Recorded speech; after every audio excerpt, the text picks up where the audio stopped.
Tipp Today, in association with Slattery's of Pecan, your main Peugeot dealer for over 50 years in the Premier County. Slattery'sGarage.ie.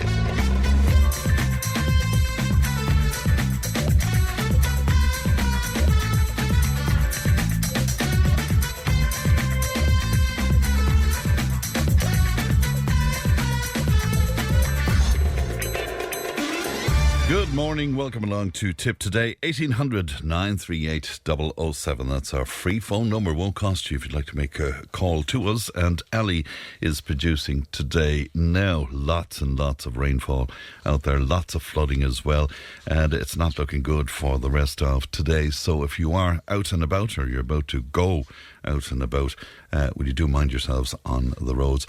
Coming up on the show this morning, I'll be speaking to Johnny Luby in just a few moments' time. Marc Darmody will be back with us with an update following a pivotal government meeting yesterday on disability services.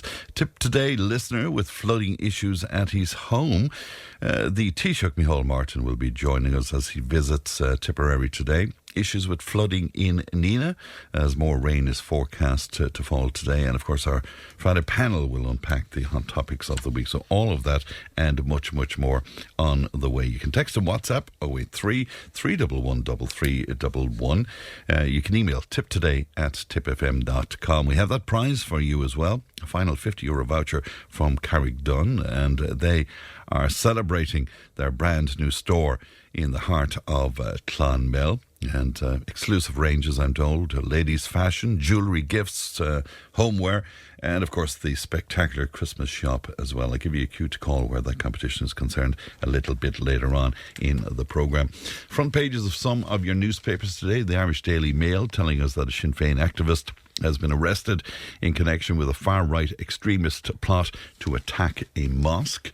The Irish Examiner, and right across the newspapers today, needless to say, coverage of that wonderful victory last night against Portugal, and much joyous photography indeed on our front pages. The Irish Examiner, and they're telling us that households are facing a bleak Christmas this year as soaring inflation drives up the prices of every essential, as well as the festive luxuries such as chocolate and turkey. And also on the Examiner today, the government is set to raise the rate of housing assistance payment, HAP, of course, to make more rental properties affordable for those struggling to find a home. And we'll be speaking to the Taoiseach about that in the next hour of the programme.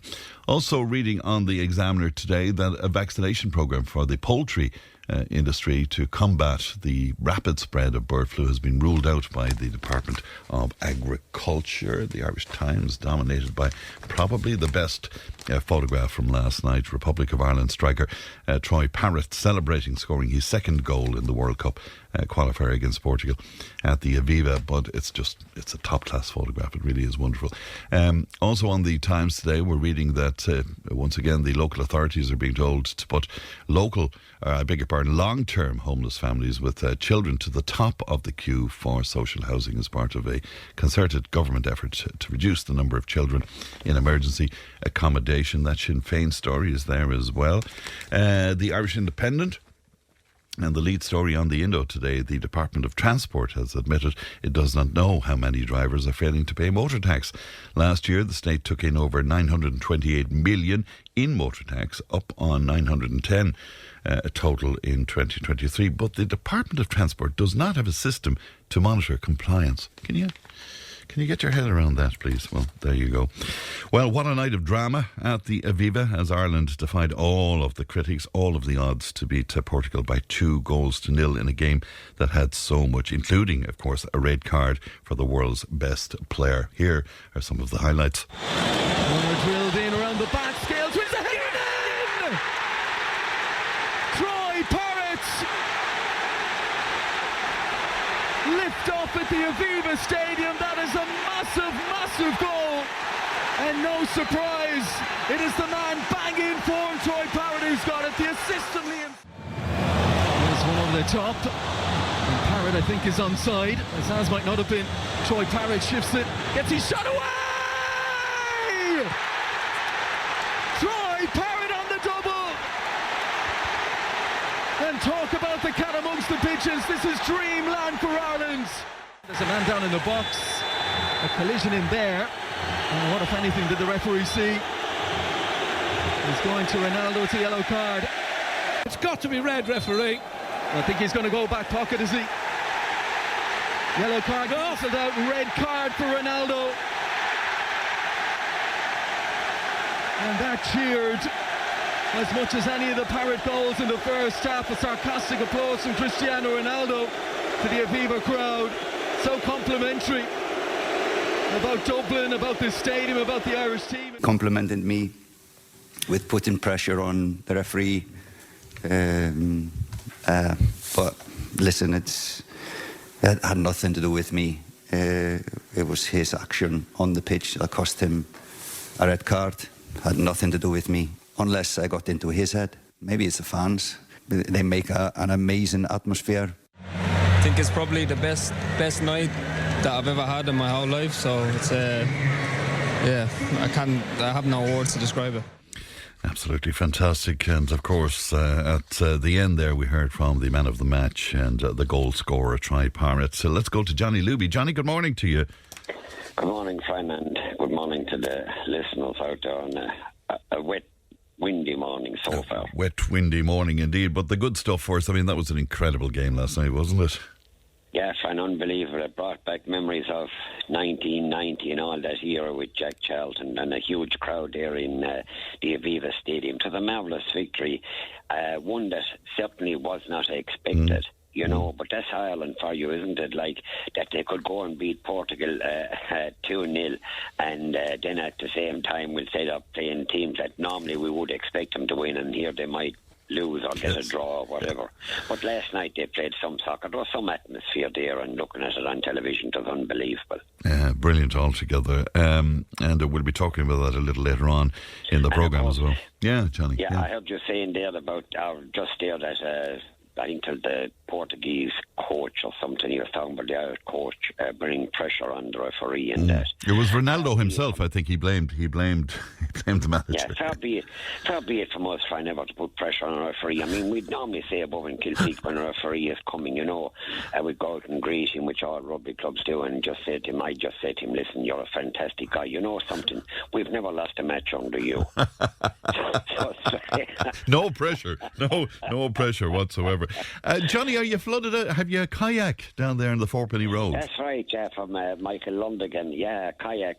I was going to take it this morning on the Fourpenny Road. It is nicely flooded as you go down the bottom of the hill into the valley, and try and get it then from the back of the bridge house. Shawnee might give me a shove in the back to try and get to Cara and on then to Clonmel.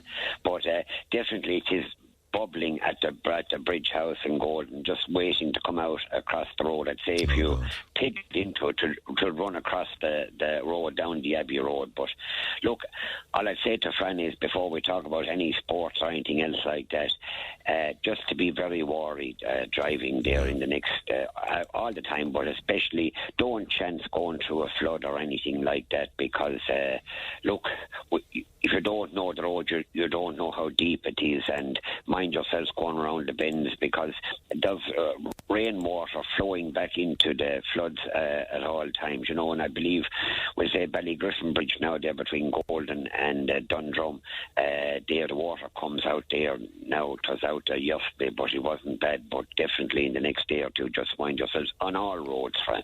That's for sure. To the GAA then, do you want to start with Commercial's great win? That's right, yeah, Fran. They had a marvellous victory, you know, against Kilsheal and Kilcash, who certainly didn't turn up on the day, I would think, because they are better than that. But look, they won the South final in the intermediate hurling, and they were beaten in a county final of the senior football. It's a tremendous achievement to get that far. But certainly Clonmel Commercials turned up fully and gave a marvellous display. And I thought there was a lovely photo, fair play to whoever took it, of Philly Ryan, the Lord met me, his son in goal for the Commercials, and embracing the girlfriend after the match. And I've no doubt there was tears there just thinking of Philly and his words and talking with the boys and coached them and everything else. It's amazing the memories that will come flooding back. they're out again this weekend in Clonmel, but just check again with your clubs, or no matter who you're following, are the matches on, because from what we gather, the forecast is going to be desperate. Then we have Cllr. They're travelling down to play a team in Cork in the Junior A hurling. They defeated Rockwell Rovers there to represent Tipperary. And I heard you talking to Paul Lundigan, I think, last Monday. Yeah. Maybe some people out there might find it hard to get their head around it. Somebody else won the county junior A hurling, but the fact that they would have a senior club, that particular club, they're not recognised as a real die-hard junior A club. A junior A club would have no other team there, and if they had, they'd be back in the junior B or C. But if you're a senior club and your junior team wins the county, you cannot represent the county. It goes back then along the line to the real junior clubs, which in this particular case was Cara and Rockwell, the two next door neighbours, and Cara won by a few points, and the very best of luck to them. We're also involved in the under-21A hurling and B hurling there in the county at the moment. Is all systems going. West Tipperary were down to the 3. There was only 4 teams in it. Clonolty, Rossmore are eliminated. We have Cashel, King Cormac, who have a nice team. They probably won't be playing until the young fellow of the O'Donoghue comes back from the Tipperary trip abroad. And you also have Arabelle Rose, who are absolutely flying at the moment, and they got to a county quarter-final. Years ago, they were a big senior team with the likes of the O'Dwyer from Kilshan, Andy Lacey, John O'Donoghue, the former Tipperary goalie. Like, they had wonderful players on the team as a senior outfit, but then they went back intermediate. But they had a good run this year, and they are a club to watch in the future. So, it's all systems go, Fran, and G, but just check out the matches. Absolutely, yeah. We have Golden are in a county C final, I think, in the junior football. That'll be their 3rd county final this year. They take on their near neighbours, Galtee Rovers, who possibly would be the favourites. They have a couple of strong lads who retired from senior or intermediate football, but they're back playing junior, and I don't know when that is on, but that's up to the powers that be. All right, and to rugby then, Johnny, I suppose, in Ireland beating Japan. That's right, Jeff, and they beat them in the end rather easily. They played well this weekend, which is tomorrow night, 8 o'clock. They play Australia. As Trevor and Roland said to me, he said, brilliant. He said, that'll draw in a crowd at that time of the night. So I think to the sellout against Australia. And of course, England take on the All Blacks. The All Blacks are shot at least 2 of their better players, the Barretts, not from Paul Mucka now, whilst Paul Mucka has an S-load of Barretts there, but they could be related to these Barretts who hail from County Meath, so that will be a big game to watch as well. Yes, Fran, and of course in the horse racing, last Friday night, David Murnane from Bancha House in Tipperary had a 3-timer above and Dundalk. It's hard to get one winner, but he had a 3-timer, and in the last race he finished 2nd, so he could have had a 4-timer, and heartiest congratulations to him. Tallest races are on next Thursday, please God, a huge crowd to be expected there. And of course, we had the big meeting across the waters, the November meeting in Cheltenham. It's always a great 3 days, Fran. Last year I done Tip FM on the Friday morning from my lofty position up in the facilities of having a box in Cheltenham, so it was absolutely brilliant, you know. Yeah, that's your favourite time to go to Cheltenham, isn't it? He's Fran. My favourite time. Yeah, there was a great priest, Father Breen from Kildare, and on the Saturday morning, then he'd have a mass inside in the hotel that we used to stay in, and he was doing. He was looking for somebody to go around with the basket. So I put up my hand. I said, "I'll do it." And Patsy bungled out to me and said to Father Breen, "Don't let him go near it." He says he had a disaster yesterday. And Father Breen said, "Patsy, I know what he's like." He said, anyway, that was it. Very good indeed. Okay, and the All-Stars as well, of course, last Friday night, Johnny. That's right, Jeff. And it was absolutely fantastic for Tipperary to have 7. And of course, Liam Cahill there with them as well, and all looked resplendent in their outfits and the whole lot. And young McCarthy gets the Hurler of the Year, a nephew of Philly Ryan's. We only found out that lately. The late, great Philly Ryan, the Lord's mercy on him. And young McCarthy got the Hurler of the Year on the underage. And of course, John McGrath got the Hurler of the Year. And we rave about not alone their talents, but the way they carry themselves, which is absolutely fantastic. And that was on a Friday night. On the Saturday night, John McGrath was at the Tullis Greyhound Stadium for the Glengoule Glengold GA charity night at the Dogs. Was he indeed? Yeah. He was to present medals to the youngsters of Glengold GA. What a man he is to do that. I mean, absolutely brilliant. Yes, well, their commitment to the GA is just absolutely outstanding. It is unbelievable, unbelievable. Of course, the father and mother, look, listen, I did say to the mother the night long ago, I said, listen, there's a woman out in South Africa, she's 82 and she had triplets the other day. She says, what are you telling me that for? You're only in your 60s. For God's sake, I said, will you go away and keep breathing? You want more McGraths? Oh, Mrs. McGrath, the sergeant, said. Oh, that's very good indeed, yeah. Yeah. What else have you got for us, Johnny? Yes, I'm on the GA, Borlahan GA, the monster draw, 3 for 50. And don't forget the pint in Lacey's. If you buy the €50, the 3 for 50, a wonderful Christmas present from Tony and Betty Lacey there in Ballydyne. So they're suffering the price of the pint just to get the thing going for Borlahan Duella. And mentioning Duella, of course, they have their Christmas tractor run, December the 6th. They assemble at the Cllr Mart at 4:30, and all proceeds are to one of my great charities out there, Skull Cormac in Cashel, that wonderful school. So that's on December the 6th from Cllr, and anything at all would be appreciated. In the Greyhounds, Fran, I must say well done to Pat Gilfile and his Greyhound winning the Lulls in Cork last Saturday night. A marvellous feat because she was the only female in the lineup, and to win the Lulls, I think it was worth about 40,000. And of course, Trap 1 was owned by the Cliffords of Kerry fame, David Clifford and his brother, who won the All-Ireland for Kerry this year. So Liam Dowling in Kerry had the 3 Greyhounds, Trap 1, 2 and 3, and she was drawn in the coffin box. We call it Trap 4, and she got up on the line to win. And I think young Lucknan is his head trainer there, Pat Gilfile, and heartiest congratulations to him. Yes, Fran, I was in the Horse and Hound the other day there, and there was in Duella, yeah. In Duella, yeah. A great man from that area died there a couple of weeks ago, Michael Luby, and they have a lovely memorial to him there inside in the pub, and he's missed by many people, big time farmers and everybody else. He was one of the nature's gentlemen, and but in the corner they have a big plaque, Luby's Corner. I love it. So I sat under it, and some fella photo Luby's Corner, and he sent it on to the Leinster House in Alboa. This is what we think of this man. But fantastic. Saturday night last, we had our Saturday night last, we had our Gerald's 40th birthday. Right. And it went down in the restaurant in Thomastown. Then we adjourned to Sir Roland's. And, of course, did you ever drink that Sambuca, Fran? I did once. Yeah. Well, I'll tell you something for nothing. I say the poutine wouldn't even be a third cousin to the Sambuca. And did you have a couple of them? I'll tell you, worse than all of that, Catherine was there, and she'd be giving out to me about having a drink and things like that. She doesn't drink herself, but she had her own company there, nieces, and they all talking to her and the whole up. Anyway, when I got her head turned, of course, Trevor arrived down with Sambuca and put it down beside the half pint of Guinness. That was it. So I didn't want Catherine looking at 2 drinks. So I flogged the Sambuca into the Guinness. Friend, it curdled up like sour milk. Oh, God, disgusting.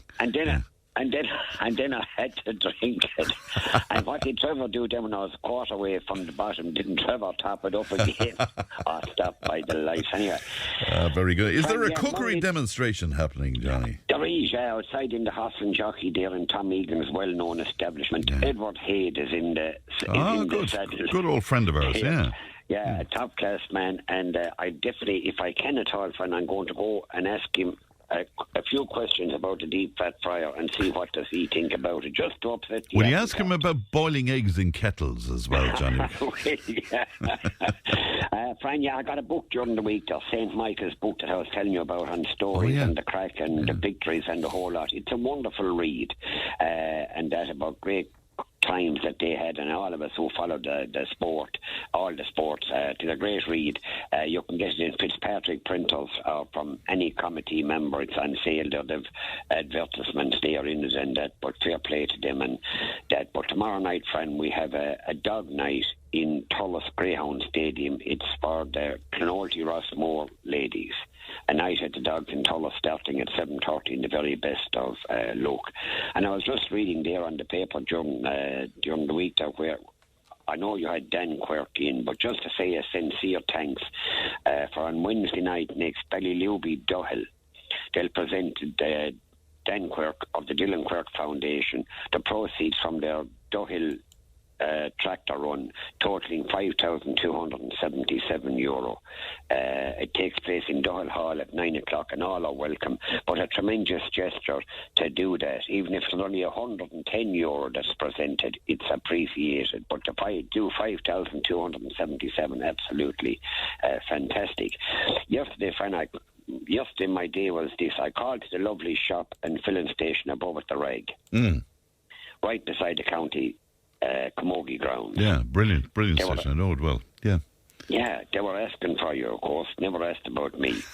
But anyway, fine, fair play to them. I done the drum and inch lotto again for the umpteen time, GA Club lotto there, and they gave me a coffee and a turkey sandwich. Yes. And she asked me then, what do you want in the turkey sandwich? It's turkey.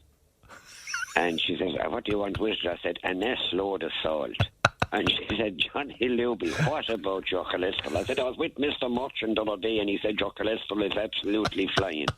So, no, he didn't. No, he didn't.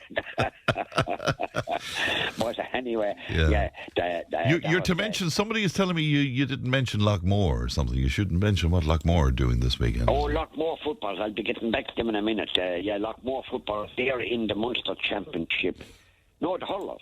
Lockmore Hurlers are in the Munster Championship semi-final this weekend down in Ennis. Right. And the McGraths, of course, didn't go on the trip.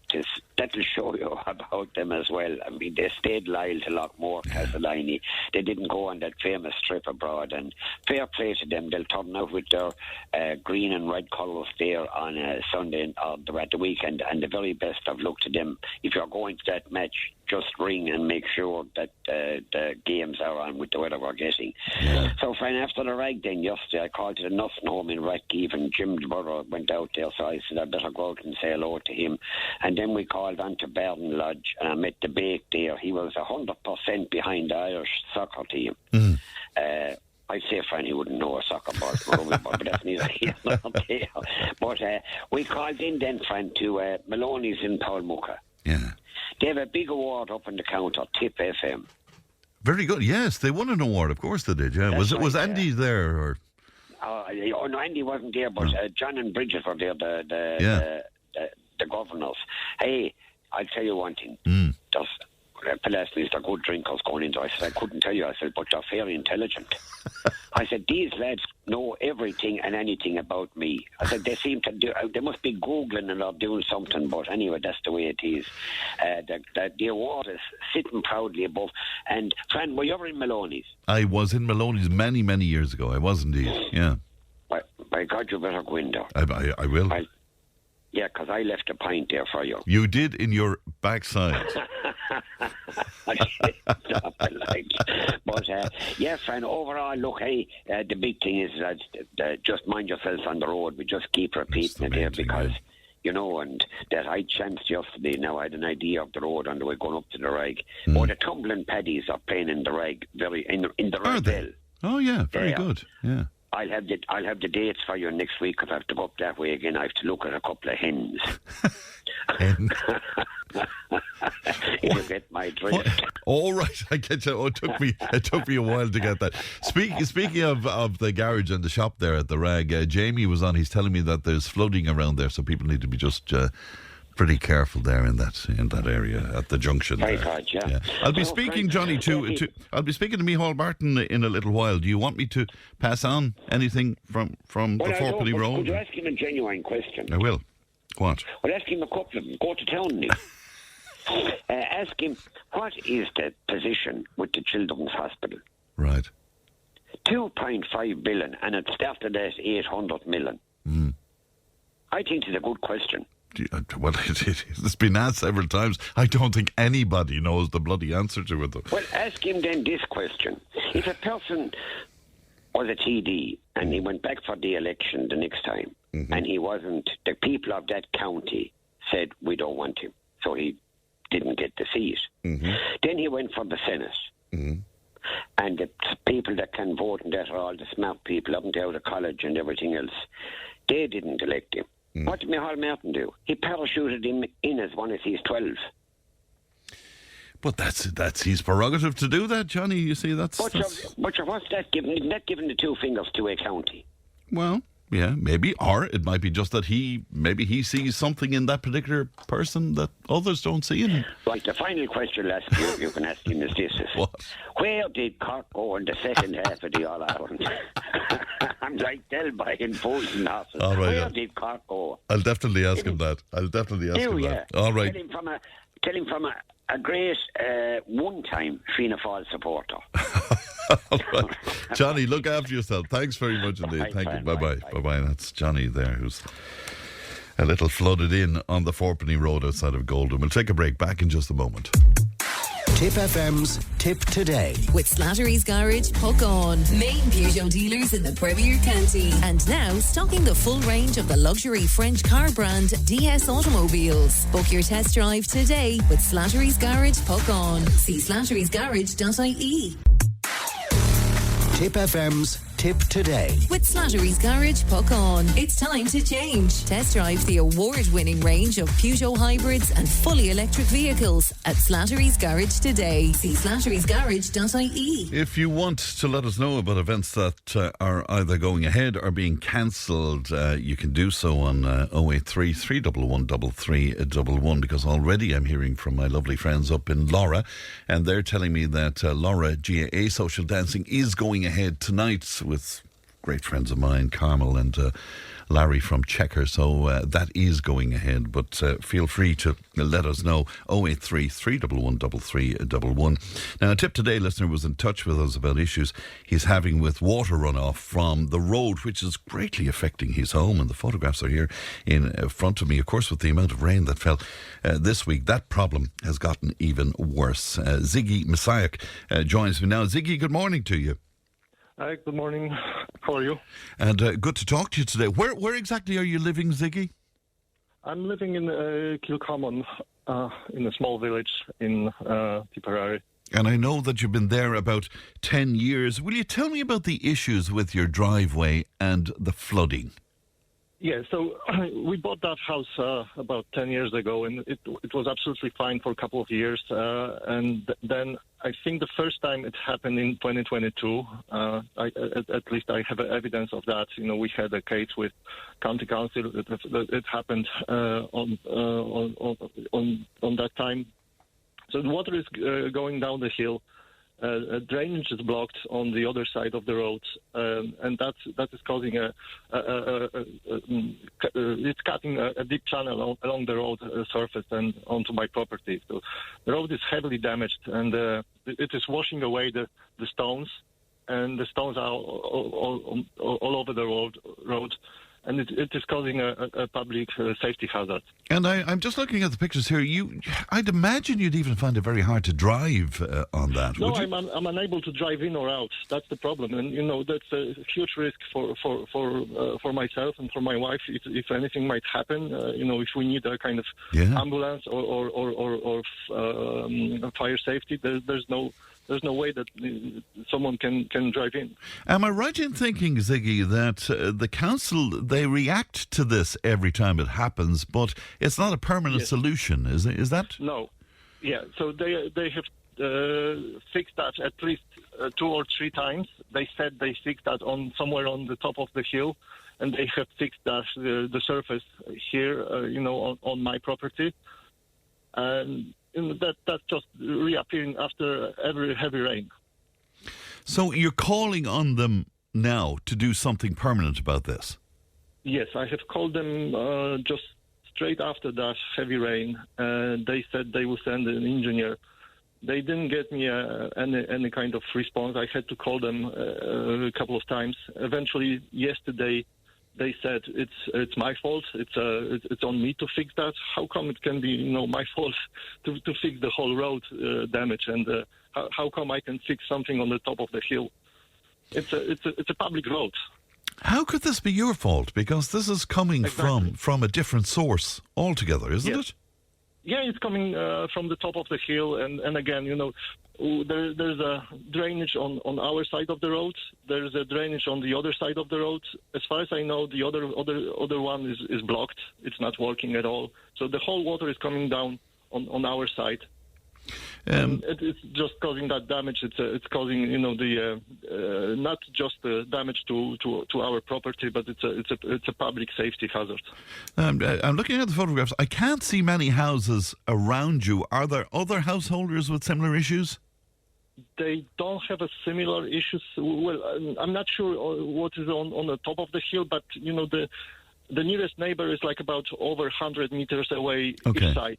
Right. So, I don't have any kind of need to see anything on the top of the hill, typically. And then there's only one neighbor on the bottom of the hill, and they kind of have a bit different layout. And there's also a pasture between us. So the water is kind of escaping before her. There's been a huge amount of rainfall over the last few days. We're expecting just really biblical stuff in the next 24 hours as well. You must be very, very upset about this, are you? Are you fearful about this? Yeah, I am.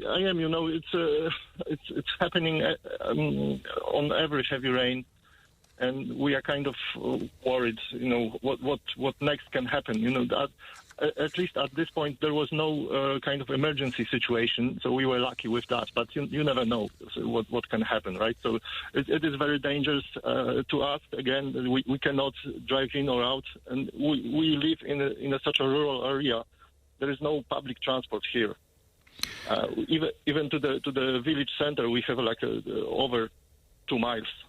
Do you have to fix your own driveway every time you have an issue? Well, it's not affecting a driveway per se. It's just cutting that deep channel along the road. Right. It's just as you go into your home, I suppose. You've been speaking to some local councillors, local representatives. What are they saying to you? So I spoke to Paula Kirky yesterday, and she said she will talk to engineer, and unfortunately it was too late yesterday to give me a feedback. She said she will call me back today. Okay. So I don't know what the feedback is from the engineer yet. All right, but you're awaiting a phone call where that is concerned, even though a phone call isn't much use to you, because we're expecting lots of rainfall over the next number of hours. So it must be very worrying for you indeed. We'll follow the story, Ziggy, and we'll see what happens with that. But thank you for talking to us today. Thank you. Okay, thank you. Good morning to you. That's Ziggy Messiah there, who has a home in Kilcommon. He's been living there for 10 years. Lovely property, lovely views and all of that. But again, the pictures are kind of scary. The damage the water is doing. If you want to have a look, there's images there up on our various social media platforms. 1800 938 007, the text and WhatsApp. You can email us, and that's Tipp Today at tippfm.com.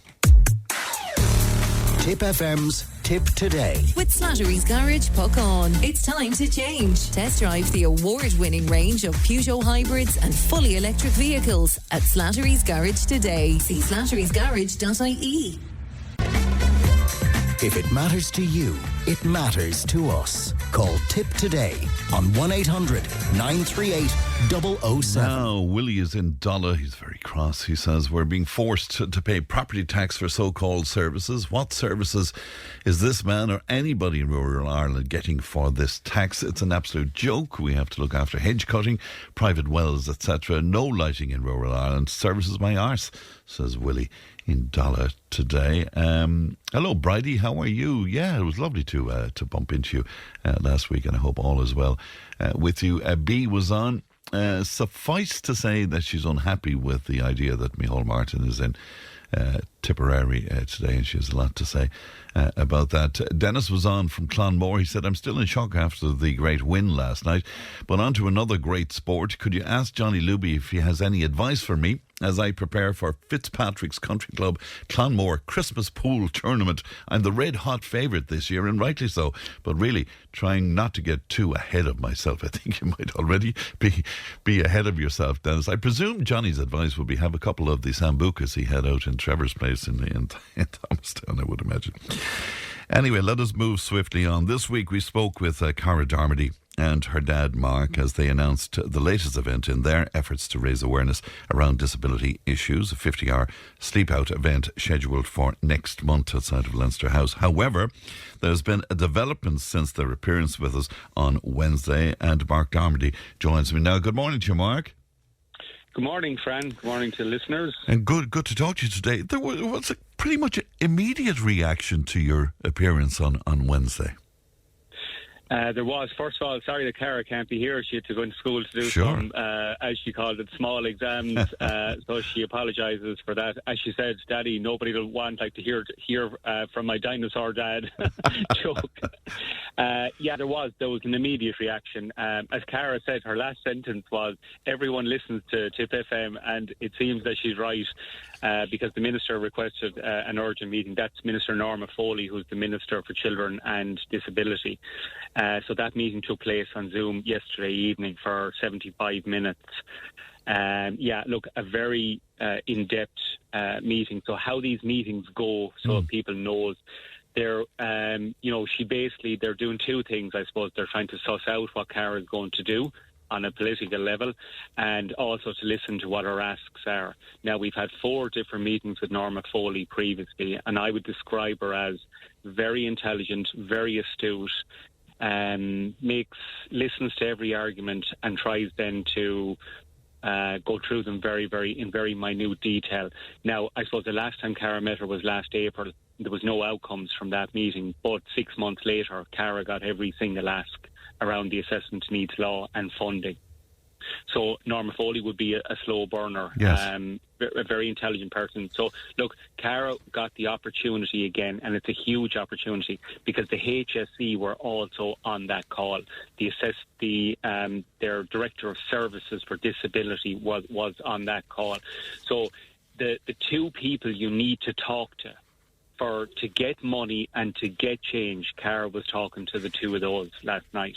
So I suppose people will want to know then what was said. So I suppose the first thing is we pointed out the enormity of the lack of therapists. Yes. Coincidentally, Matty McGrath TD put up a post 30 minutes before Cara held this meeting, calling on the Minister, who is Norma Foley, to set up a recruitment drive to find therapists. And I said to Minister Foley, that really sums up where we are, that a TD in the Dáil is not even aware that you're running a campaign right now. So and how did she respond? How did she respond to that? Because that surprised an awful lot of people when you spoke about it the other day. How did she respond, Marc? Again, as I described at the start there, she's a person that she just literally soaks in the information to come back at you another day. That's essentially her method. She's a very astute politician. If she becomes the next Taoiseach, it will not shock me. That she is, she doesn't make mistakes. She doesn't say things, out of turn, out of order. She soaks in the information, and like in previous times, Cara has got results months later from these meetings then. So she just takes in everything. She doesn't comment on it, but she was clearly very surprised as well. That even because, you see, Cara was trying to present evidence to her that the recruitment campaign has not hit the target market. So we said to her how there's therapists in the Clonmel Disability Services, HSE, who are not even aware of your own campaign. So it would be like guards on the street in Clonmel not aware that they're seeking guards in Clonmel. Like, it's so crazy. But when you think that members of the Dáil, that Matty put that post up in good faith, but he clearly is not aware that there's a campaign going on right now. And so how did she take that? Was she even embarrassed by that? They don't do embarrassment, Fran, and they don't comment. She makes her notes and they just take it all in. Like, we knew that there was going to be no outcome from that meeting last night. But at the same time, she knows that Cara is going on the street in 4 weeks' time and that this is what she's going to hear in the national press. So, there is a bit of reconnaissance going on here as well, that they're, while they're giving you the opportunity, they're also basically seeing what Cara has in her firepower. So that they'll be ready in a few weeks as well. So there's, there is like political tactics going on here as well. But I suppose, Cara doesn't do the kind of the skullduggery of politics or that kind of thing. She just puts her facts out there. So, I mean, it was clear from their reaction, because there was about 6 people on this call. They were very surprised that, because the HSE were on the call now as well, and she was asking them to account for the recruitment campaign, and everything that they were saying is in good faith, but it's not moving fast enough. So the Minister will have to take Cara's evidence now on board, that the anecdotal evidence is that the recruitment campaign has not hit the target market. So for every parent listening out there like this morning, it's very simple. Until they find therapists, we're dead in the water. And that was the point made last night. You can debate assessment of needs or any other issue to the end of the earth, but until they find a therapist to go into Clonmel, we're dead in the water. And yeah, but you see, Mark, why does it take a 15-year-old, admittedly extraordinarily bright young woman, and her dad to make these points? Why is that necessary? Well, it's a great question. I did say it online, Cara said it. No, sorry, it would have been me, as her dad said, like that it's a mad world when you think that they're crediting a 15-year-old with a 20 million government funding. And again, like, the Minister was so, grateful to Cara almost last night for keeping her advocacy going. But there's something almost wrong with that, Fran, isn't there? I mean, like, there's something. Why are they thanking a 15-year-old? Like, should the adult in the room not be doing this? So it's a very hard one, Fran, to figure out, because, like, again, it would be so easy of me to come on here this morning, badmouth the HSE, badmouth the politicians, but I can't do that. They're all incredibly decent people. But when it comes to doing their job on this issue, they move at a snail's pace. And that's just not satisfactory for Cara and for any parent listening this morning. It's all very stark. It's a little bit cynical as well, Mark, and I know you're too much of a gentleman to point it out, but a little bit cynical that it was a fact-finding mission for them ahead of that event that Cara is doing next month. It was to see where exactly they're going, and then they could sort of orchestrate a response to it in some way. Absolutely. The only thing I would say, that's Cara's tactic, though, and I suppose it's something that she's learned. It has worked for her. Stay in your own lane, play the ball, not the man or the lady. Just stay in your lane and just push hard and keep pushing and pushing and pushing. I suppose what was kind of unusual was, normally, you have to go to the national media and then suddenly the ministers kind of come looking. It was done very urgently last night, but at the same time we can kind of predict what they're going to do. But like I said, it would be so easy now for me to say Norma Foley is this and that, but the truth is, in previous times we have seen a couple of months later huge movement. Then there's no doubt about that. But where they are snookered is on the assessment of needs law. And I said to her last night, how does it sit right with this cabinet that you're breaking the law every single day of the week? Just to remind listeners again now, this is the 6 months that they set out for themselves as a period of time in which that they needed to act. Yeah. Exactly. They have 6 months to assess a child, and it's taking years. By their own admission, it is that they're breaking the law. Like, they're not even trying to hide this, to be fair. But again, it all comes down to recruitment. I brought up once again external recruitment. So I actually gave her an example that it's like at the moment seeking within Ireland. It's like driving a Ford Mondeo. With no offence to Mondeos, it has a certain speed limit. You need to be in a Ferrari. So we need to go international, and we need to do it now. And any excuses that the focus must be on the permanent damaging of children, not on whether it's awkward to vet people from external to this state. So I said it's that the Cabinet's ideology has to change immediately. That right now it's every red tape excuse not to do that, but no one is saying, no, hold on a second here, there's children being damaged, so we have to act on this. Unless I did say to her, you want to make the argument that children are not being damaged, but she said no, she didn't want to make that argument. So it's, to have the HSE in the call is very interesting. Very interesting. Was there any attempt, even a subliminal attempt, to throw a sop to you both and maybe have Cara change her mind about next month? No, is the answer. Yeah. Nor was I expecting any, to be fair. No, I think... Now, look, obviously, but Fran, I don't want that to happen. I'm going to be honest. As their parent, I don't want it to happen. Now, having said that, anyone listening needs to know there is a plan gone into place. I don't... I suppose we can only say too much because they're always listening, Fran. It's Cara. But rest assured that we have a plan in place that will make Cara the warmest person in the world and the safest. That's all I can say. I don't want to give them away too much of our tactics. We're glad to hear that. But in the meantime, it's the 50-hour sleep out, and that's starting on the 2nd of December, isn't it? Now, there's always an issue. President Zelensky is coming to Ireland. I'm sure you'll be covering that. So they're going to shut down the entire city centre, apparently, for that. So she's going to have to push it back 1 week. Because normally dignitaries, there wouldn't be that level, but apparently I'm now hearing that they're going to shut down the entire city centre. Right. Okay, so a change of date. It's going to be, I'd say, the week after December 9th to the 11th.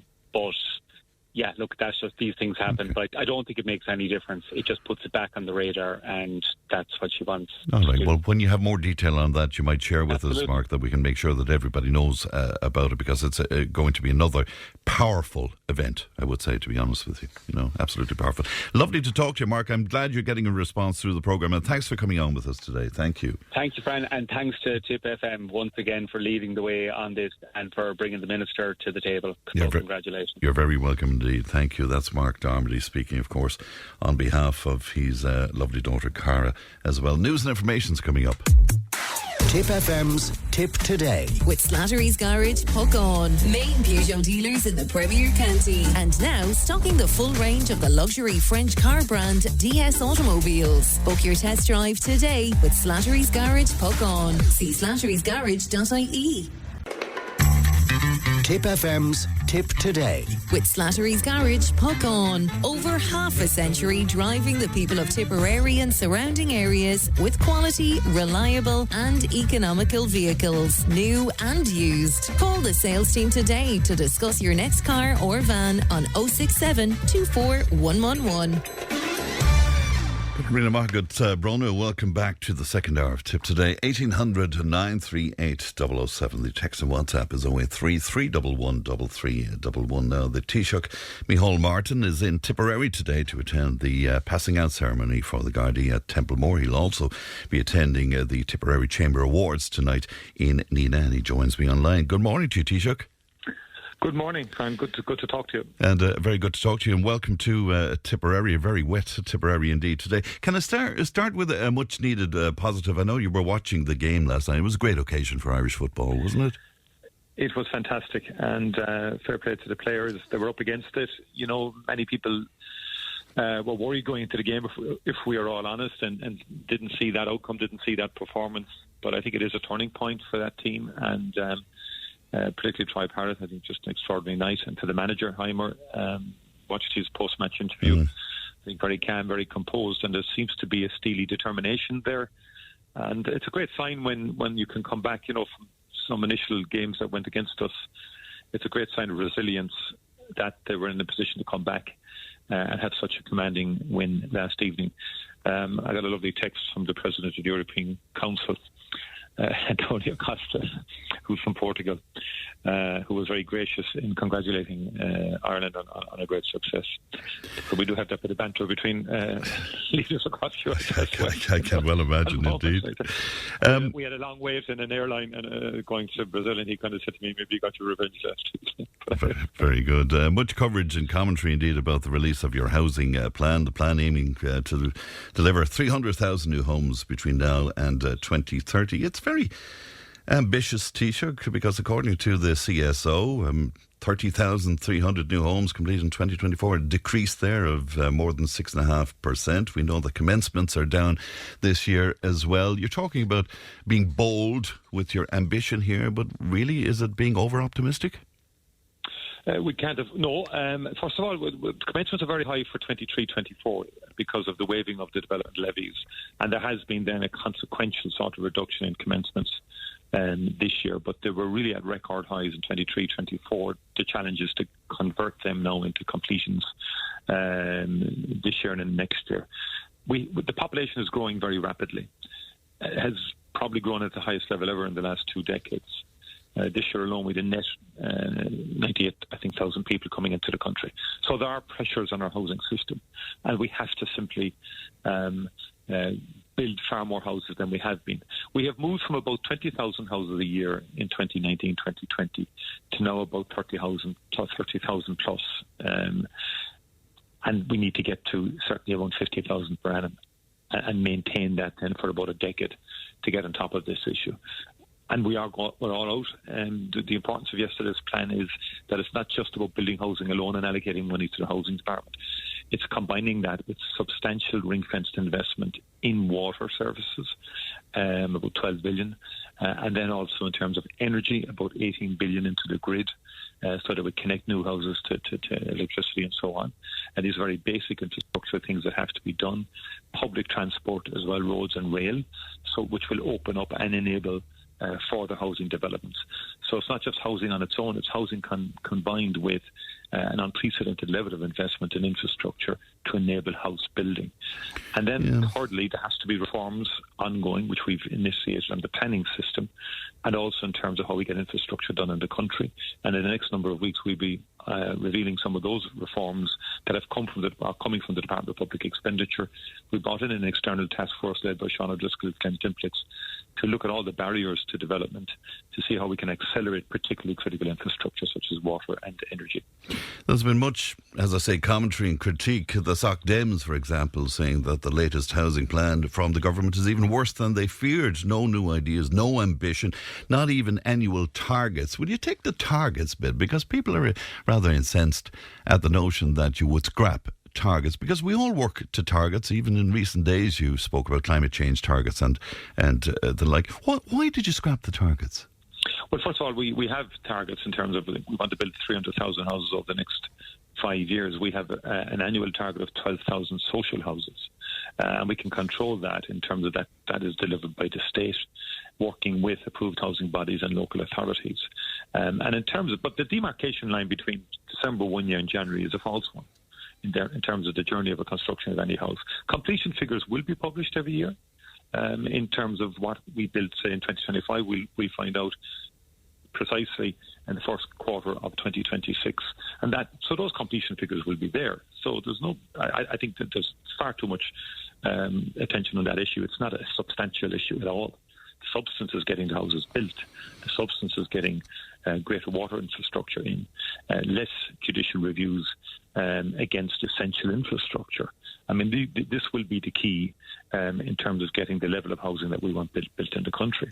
And it means that people have to move at pace and with a sense of urgency.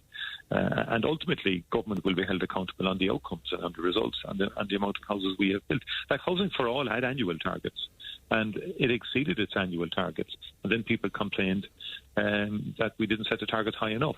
So that becomes a bit of a game, quite frankly, in terms of the commentary.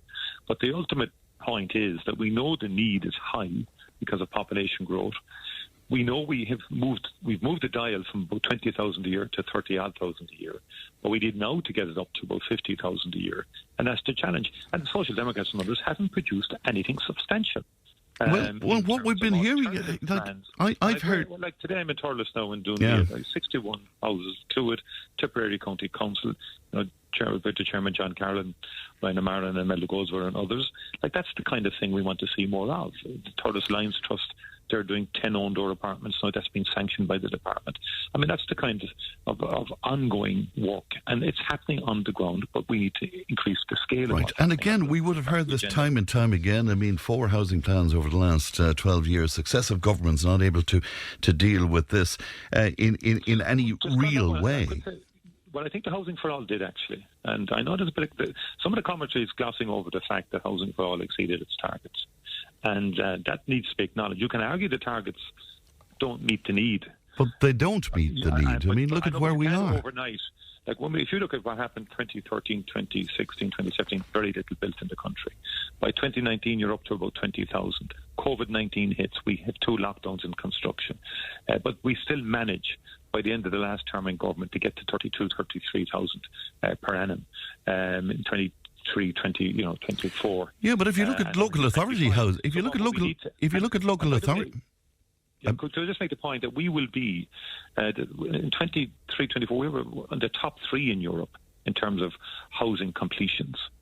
So no, we're up there at the very high top of 27 EU countries in terms of housing construction and housing. Right, and planning but is still one of the highest ambitious plans. But still failing so many of our people. I mean, local authority housing. You speak about 12,000, for example. I think we've only been building about 3,000 a year, which is really disgraceful. No, we've been doing about 8. No, we've been doing about 8,000 a year. New builds, and we've been delivering. I think I can check the figures with your Fran, but we would have, through acquisition, leasing, and bills are up about 8. Direct bills are up about 8,500, and then with the further. The figures that I got through research was an average of only 3,000 additional local authority. No, that's wrong. That's wrong. I'm sorry, but I can get the figures for you. Okay, well, I'd love to see those. We're building more social housing now than at any time since the 1970s, and that has started back in 2020, 2021. A combination of new builds and a combination of leasing for homelessness and acquisition in terms of the helping people to prevent people from going into homelessness, and so that's where we are in social housing. It's much stronger. But I take your point in terms of younger people. Still have huge challenges out there in trying to buy a house that they can afford or rent a house that they can afford. And that's down to supply. And we need to get supply up to that 50 to 60,000 per annum for a sustained period. And that's what the agenda is, and that's what the plan is on. And can I put it to you, because many people over the years have made the point on this programme, and will you tell me why this isn't possible? A state construction company where the state has its own capacity working with local authorities, building social and affordable housing on our own land, as we did in the past. Why can't that happen now? Well, actually, we have the Land Development Agency, and part of the plan is to give that a further $2.5 billion, bringing its capital now up to $8.7 billion. Land Development Agency is a state agency, and it is supporting social and affordable houses across the country. And I don't accept the ideology that it has to be on state land alone, but of course it is doing it on state land. We're now giving it further functions to do it on private land as well, and to go across the country. And so there's no point in reinventing the wheel. It took us quite some time to get the Land Development Agency going. The last government gave it the legislative underpinning, gave it its initial substantial capital to get going. There's no point in scrapping that, which some opposition parties want to do, and coming up with an old-style national construction company that wouldn't deliver the houses at the pace and at the scale that is required. I mean, that became redundant in time. Local authorities are state-owned. They should be building more, and we're giving them more money to build more, but they also work then with the approved housing bodies like Cllr Today and Dunlee, Respond and others, and they're a very important part of the social and affordable agenda also, in getting those houses built. And then we have schemes like Help to Buy, First Home schemes. About 59,000 people have been helped, young people have been helped by Help to Buy schemes. In 2015, about 23% of the mortgage market was for first-time buyers. Now it's risen to 35%, and that's because of Help to Buy scheme and the First Home scheme and the vacant house grant and the derelict house grants that are available to try and help people to get on that house ladder and to get their first homes. And we're very conscious that it still is very difficult because of the mismatch between the population growth now and the number of houses that we're building every year, and that's what the plan is about, to try and scale that up. But key to it as well is not just the various schemes. I have to stress this, the key to it will be the infrastructure delivery, because we can get the energy grid expanded, and water services and transport, that will enable housing to happen at a much faster rate. The review into your presidential election campaign is not expected to be finished now until next month. Why is there a delay in that? Is that kind of cynical that we're leaving it pushed up towards Christmas and then it won't get the kind of interrogation that it should get? I wouldn't characterise it as a delay. I just think we should let the committee do its work. The 3 members of the parliamentary party, chaired by a member of the National Executive, and basically they're doing a very comprehensive job. It's rigorous. It's procedurally correct. They should be allowed to get on with the job. I think there's been too much. If it's a Fianna Fáil review, there's been too much, in my view, commentary in respect of it. And we should just let them get on with the job. But is it not simple that you made a big mistake in your choice, and it's down to you? Is that not the result of the review? No, so you can't preempt the result of any review. I've taken responsibility in respect of the presidential election. I mean, we wanted, we've had, in the last year and a half, Fianna Fáil have had very successful elections. Our best general election since 2007. We doubled our representation at the European Parliament, and we still emerged as the largest party in local government, notwithstanding being in government and so forth. And we have a very effective and competent European Commissioner. We went into the presidential election. We felt we should contest it. That was the general review of the parliamentary party. And we selected a candidate who early on was, in terms of polling and so on, was doing quite well and had a very strong record. It didn't work out for all the reasons that people know. No one's more disappointed than I am, and that is the position. There are no guarantees when you enter into any election campaign, least of all a presidential campaign, as we know from experience. And I can understand fully the annoyance, the anger, the disappointment, the deep disappointment among members across the length and breadth of the country in terms of what transpired. But I think it is important to evaluate it properly, objectively, and that will happen, and that's proper. And that will inform. It's been hugely. How we deal with it into the future. It's been hugely damaging to you personally, particularly if we're to look at the polls. It's been damaging to the party. Seems to be divided because of this now. Well, I think in terms of you know me, I've never really worried too much about polling in terms of the short. I mean, I've had very poor polling. I went back to 2011 when I took over the leadership of the party, but I always kept my focus. And my focus over the last while since the presidential election has been on the country. Like, it's been on the issues. It's been on getting ready for the housing plan. It's been on, in terms of criminal justice matters, which will be at the Gardaí passing out today, which is fantastic. The number of Gardaí increasing all of the time. I'm night and day working on the issues that matter to the Irish people: cost of living, housing, and in terms of the climate issue, rural development, farming issues, agriculture, nitrates directive. I've been involved in discussions with Minister Martin Hayden and others in respect of that. Like, these are the pressing issues facing people out there. Yeah. I have not allowed myself to be distracted. Unfortunately, it went wrong. But my job, I'm elected as Taoiseach of the country. I received a mandate only 12 months ago from the people when I led Fianna Fáil into the general election. My obligation is to the people and to the issues that matter to the people, and I've not allowed myself to be diverted focus-wise. And you speak dealing with the issues day in and day out. Yeah, and you speak of the issues, Taoiseach. We're reading today in the Examiner reports of households facing a very bleak Christmas indeed. Soaring inflation, I think it's now about 2.9%. And still in the budget you chose not to continue on with the single payments, what was a great help to people over the years.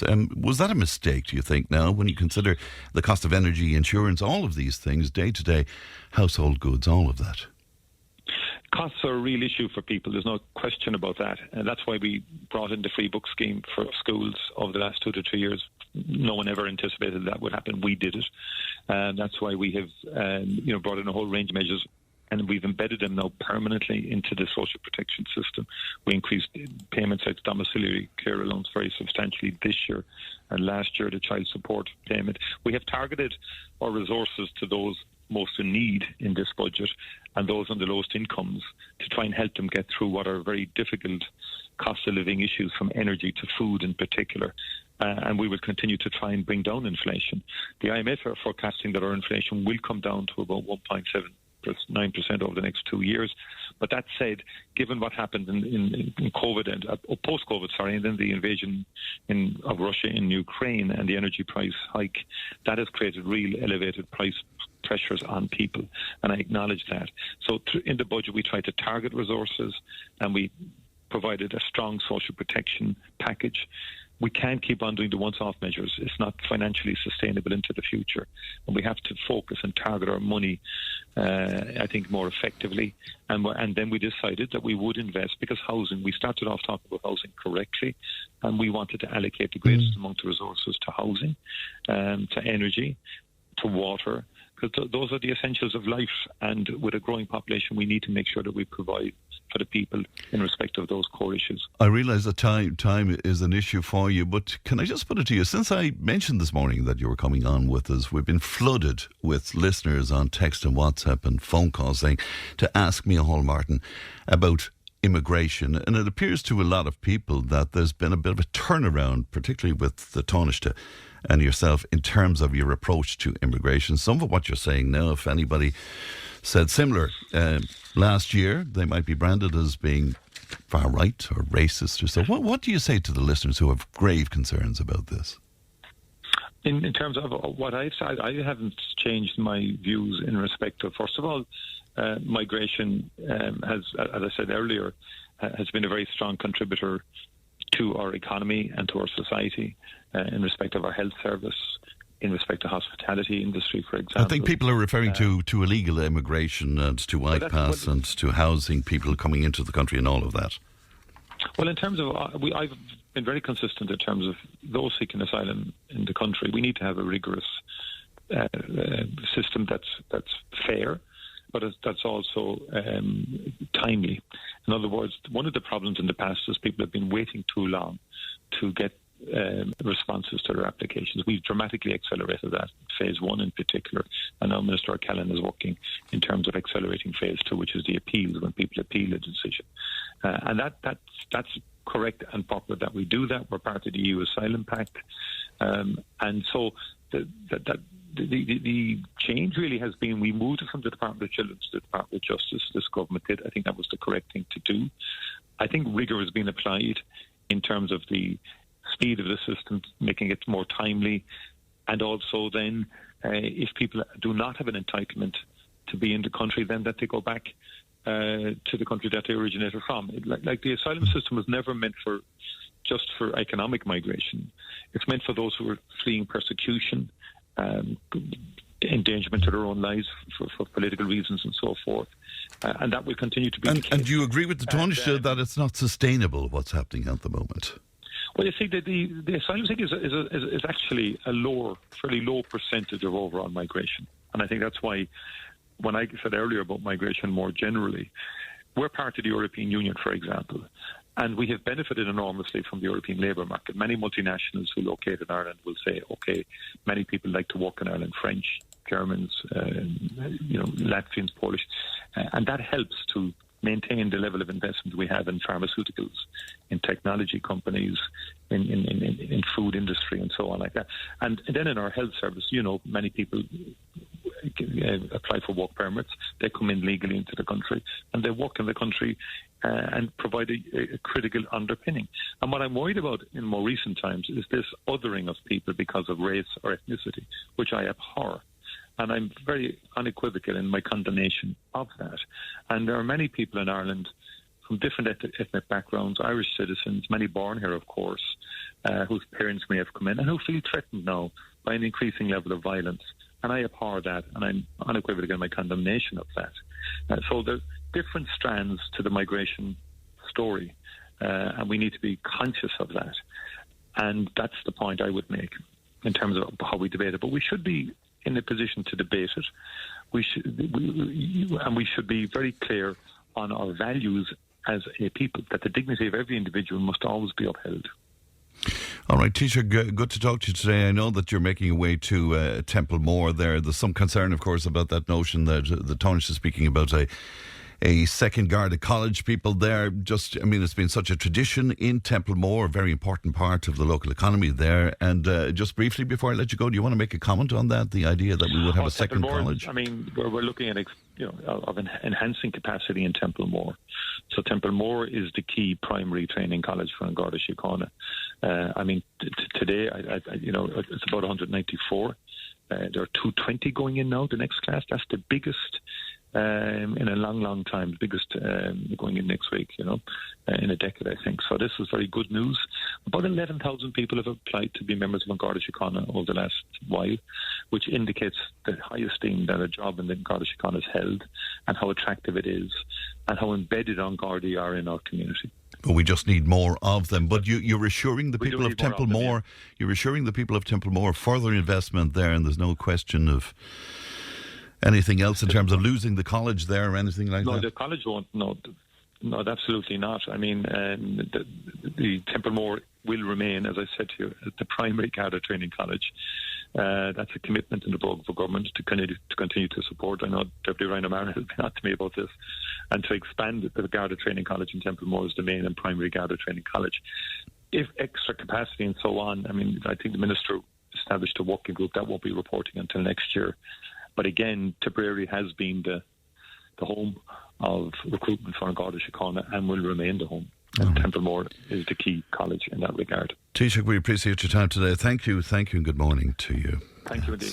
Taoiseach Michail Martin speaking to us this morning. He is visiting Tipperary today. As I say, he's there in Templemore for the passing out today, and he'll be at the Tipperary Chamber Awards tonight in Nenagh. 1800 938 007. Tip FM's Tip Today. With Slattery's Garage, puck on. It's time to change. Test drive the award-winning range of Peugeot hybrids and fully electric vehicles at Slattery's Garage today. See slatterysgarage.ie.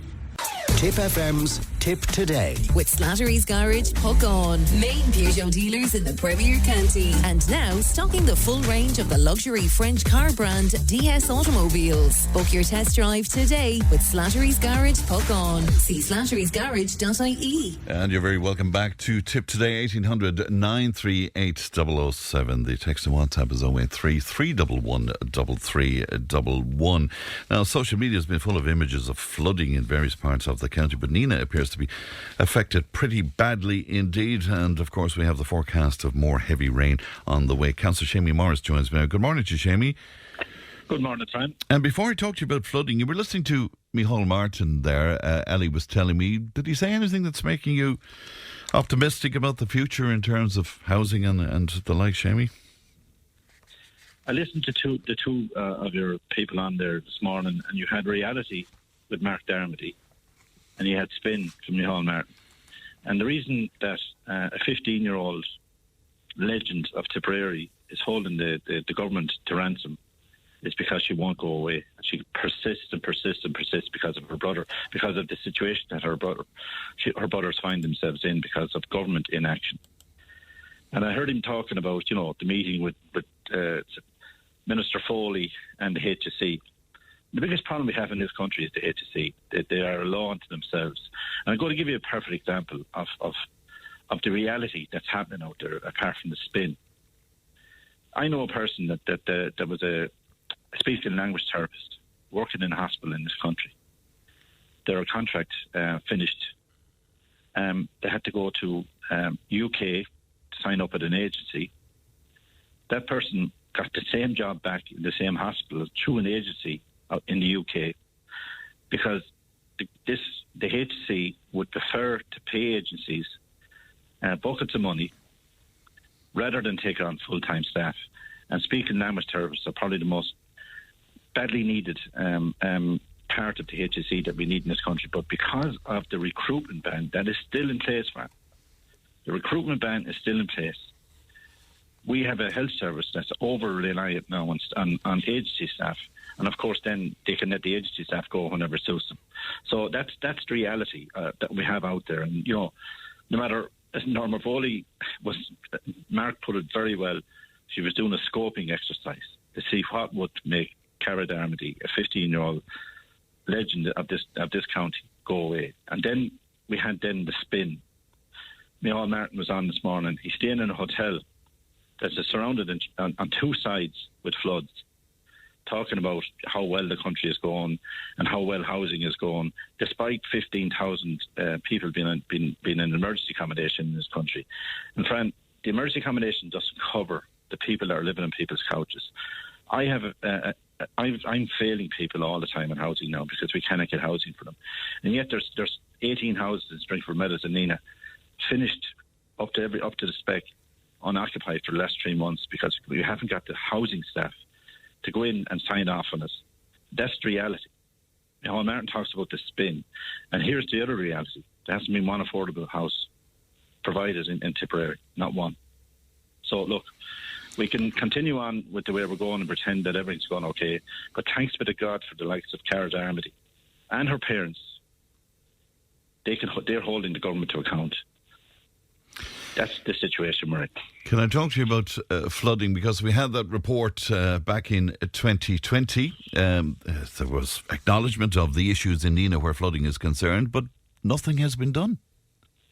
Yeah, look, it was announced in 2020 that Nenagh was going to get was part of a flood relief scheme. Actually, Golden was announced at the same time, but nothing has happened. And now we have businesses and houses vulnerable to the fact that nothing has happened. And all of a sudden, then actually announced it at a time that I knew the Taoiseach was in town. And that's the reason I put up all the pictures yesterday, surrounding the Abbey Court Hotel, which is where he's staying.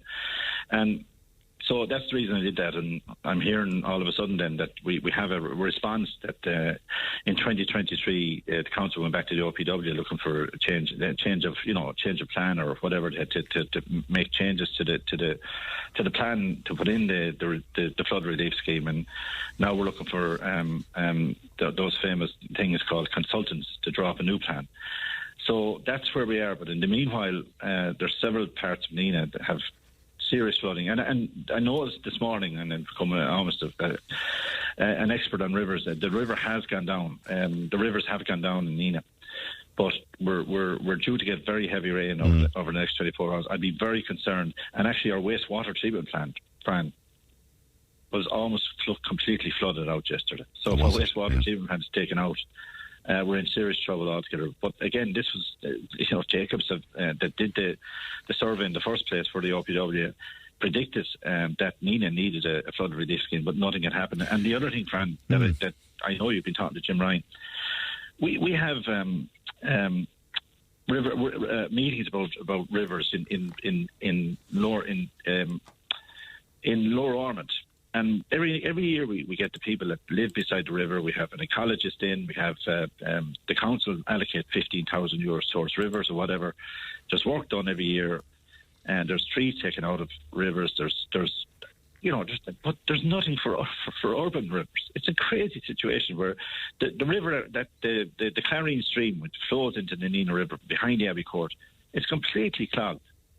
And I was actually talking to someone. The OPW have done a great job on the Nenagh River, actually, and they found dead calves, dead dogs. The nappies that they found in the river. Not to mind the trees and vegetation that grows up, but our rivers are in dire need, and we're spending a huge amount of money on greenways beside rivers, but we're doing nothing particularly for rural rivers, our urban rivers.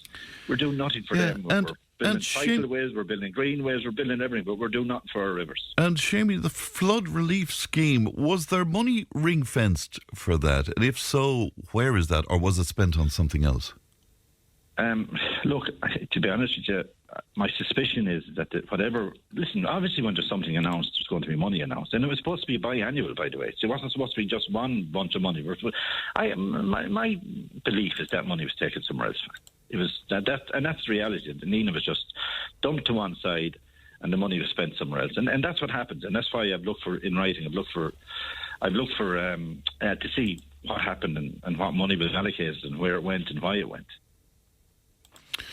All right. So in the meantime, anyway, the situation continues on, and as you say, we're expecting an awful lot of rain today. So not looking too good, Seamie. No, it's not looking too good. And actually, because the Nenagh wastewater treatment plant is under pressure and there's water coming through it, it's actually going out into Nenagh FC soccer field. An organisation, a club that have worked really hard to provide top class facilities has been flooded because the Nenagh wastewater treatment plant has been flooded. So there's knock-on effects everywhere. There's a lot of estates around Nenagh, Fran, that are, I'd say, they're having worrisome times when they go to bed. They don't know what they're going to face in the morning.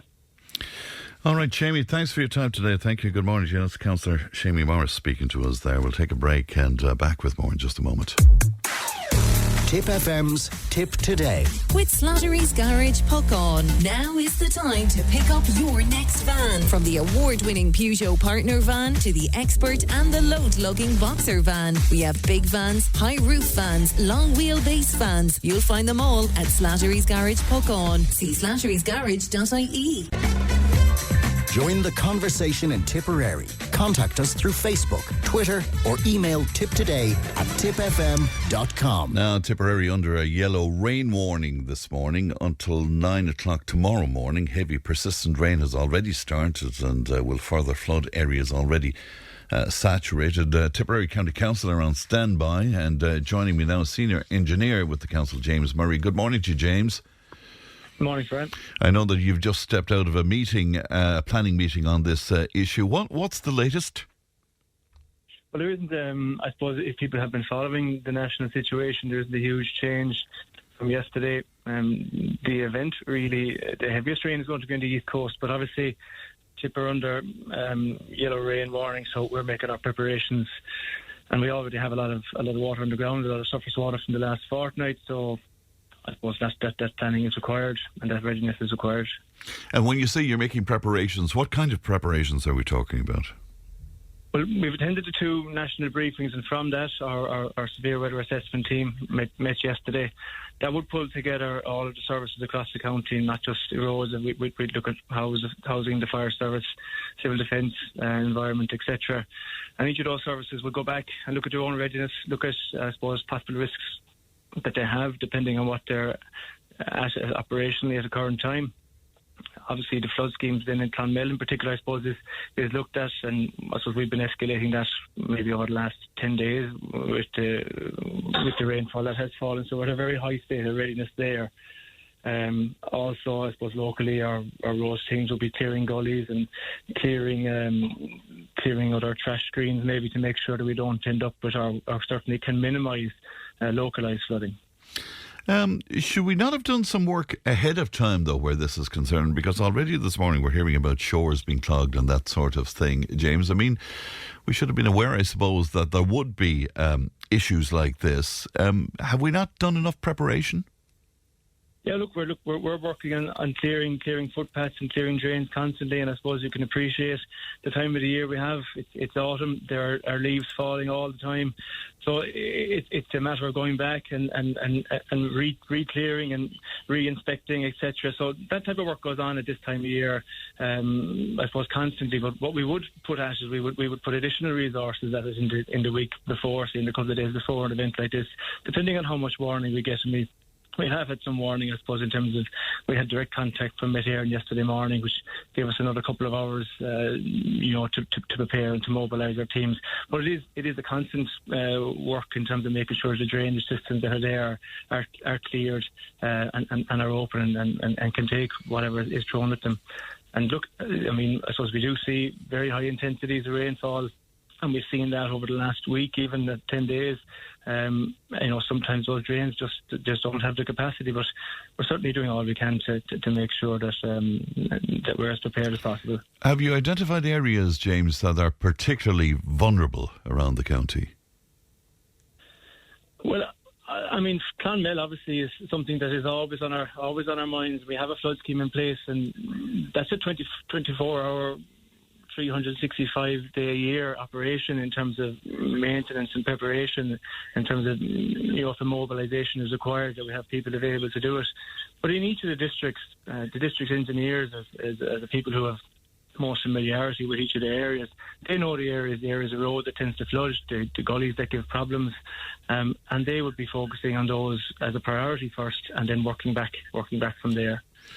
As I mentioned, we're under a yellow warning at the moment. Do you foresee that might change throughout the day? No, the national advice is that the warnings won't be upgraded. And I suppose our normal process is that our severe weather assessment team would meet always once TIP comes into orange on any of the environmental conditions. But because of the contact from Met Éireann, the direct contact from Met Éireann, we stood up that team yesterday morning. There is obviously a lot of rain after falling the last 2 weeks, and there's a lot of surface water around already. Some of the districts already have teams deployed in terms of managing surface water and trying to deal with surface water. So I suppose in that context, that's why we've moved to the additional state of readiness really for this event, even though the national advice would be that the greatest intensities will be on the East Coast. But look, from our point of view as well, we want to get the message out that the RSA has issued advice in respect to driving conditions and speed, and people changing their behaviour to meet the road conditions. People need to be aware that there will be localised flooding. There will be localised flooding on the road network. It may be in places where they haven't seen it before, and they need to adjust their driving speed. They need to adjust their driving behaviour to make sure that they come through the period safely. All right, we're getting many reports that various shores and ducts are blocked. Is there a way that people can report issues to you at this point? And do you want people to report issues to you? Oh, certainly we do. And if people are experiencing particular issues in localised area, if they come through our customer service desk, they'll be managed there and issued out to the various districts, and we'll get someone to go and inspect. Obviously, we're anxious to get ahead of any minor problems so they don't become major problems for us. We're very aware of that. All right, James, thanks for your time today. Thank you. Good morning to you. That is senior engineer with the council, James Murray, speaking there. Listener on following that chat with Michail Martin saying, what is he talking about? He's looking after people that need it the most. I'm an old age pensioner. I'm living alone. I was working all of my life.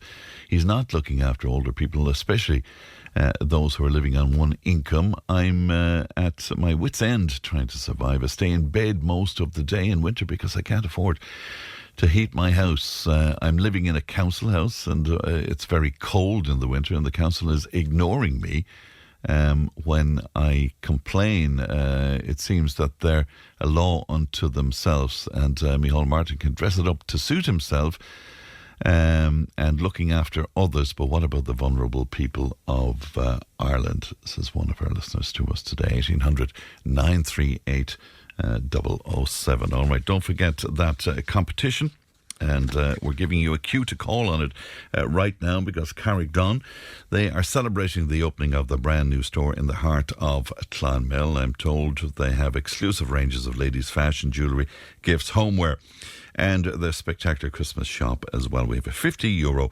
Carrick-Dunn gift card to give away today, and all you have to do is text or WhatsApp and put Carrick-Dunn on it along with your details, and we will announce the winner a little later on in the programme. News and information's coming up. Tipp FM's Tipp Today. With Slattery's Garage, puck on. It's time to change. Test drive the award-winning range of Peugeot hybrids and fully electric vehicles at Slattery's Garage today. See slatterysgarage.ie. Tipp FM's Tipp Today. With Slattery's Garage, puck on. Over half a century driving the people of Tipperary and surrounding areas with quality, reliable and economical vehicles, new and used. Call the sales team today to discuss your next car or van on 067 24 111. Thanks, Bruno. Welcome back to the final hour of Tipp Today, 1800 938 007. And we do have a winner for you of our Carrick-Dunn competition, and the €50 voucher is going to Mary Cotter of Clonkelly, Dundrum. So well done to you, Mary, and many congrats indeed. We want to wish Carrick-Dunn the very, very best, because they've established themselves in the heart of Clonmel, and I know the Christmas shop there is going to be very popular indeed. All right, then, it's time for our Friday panel. Delighted to be joined in the studio by Helen Walsh. Helen is a regular contributor to the show, and councillors John Fitzgerald and Liam Brown with us as well. Good morning to you all on this rather miserable day for sure. The government yesterday announced its new housing plan for the next 5 years. All sorts of commentary on that. We were speaking to Michail Martin about it earlier on. To sum up, I suppose, it's promising a delivery of 300,000 homes, including 72,000 social homes by 2030. Yeah, can I start with you on this, Liam? I know that, and certainly the case with John as well, but people making contact with you all the time about accommodation, I would imagine. Do you feel any better since this plan emerged yesterday? No, Fran, quite frankly, and let's be absolutely full and straight on about it. Absolutely not. This is the fourth housing plan that this government have produced in the last 12 years. So you go back to 2013 when Fianna Fáil and Fine Gael were either in government in this confidence in supply, or when they've been actually in government together since 2016. In that time, the level of homelessness has risen literally every single year. We talk about 15,000 people homeless. That's the wrong figure. We shouldn't be talking about that. That's the people in emergency accommodation. The real homelessness figure is close to 150 to 200,000 people. Because anybody who's living in their parents' bedroom who wants a home is effectively homeless. Anybody who's on HAP and doesn't know they're going to be evicted in a couple of months is effectively homeless. Well, there's going to be an increase to HAP. That's what I'm saying. So, you know, let's stop talking about the 15,000 figure and start talking about the 150,000 figure. This particular plan, what's the problem with it? First of all, it's too vague. We're told that there's, going to be an average 12,000 houses, social houses, provided every year under the plan in the next 5 years. But we don't know what the targets are year on year because they won't give them to us. So, really, this is to get past the next election in 2029, as far as I'm concerned. No other reason. But Michail Martin spoke about that. I asked him about the scrapping the targets, and he made an interesting point, and I love your view on it, saying that you can't sort of shoehorn house building into 12 months, and if you do, it's not exactly accurate in terms of figures. Does that make any sense Fran, to you? We're not shoehorning house building into 12 months. For the past 4 or 5 years, since the last election, we were told that they were going to supply 50,000 houses a year. They haven't done it in one of the years. This year, again, I think there's actually going to be a drop in house building this year from last year. There's less houses being built, but yet we're being told over the next 5 years, out of no place, they're going to build an extra 50 to 60,000 houses a year. Now, I was in Wexford yesterday at an AILG meeting talking about the National Planning Framework, and they pretty much told us at the meeting that what the government had produced the day before was impossible to achieve because they couldn't activate the housing. They don't have the Irish Water capacity to do it. They don't have the ESB capacity to do it. We don't have the capacity in the planning departments to do it.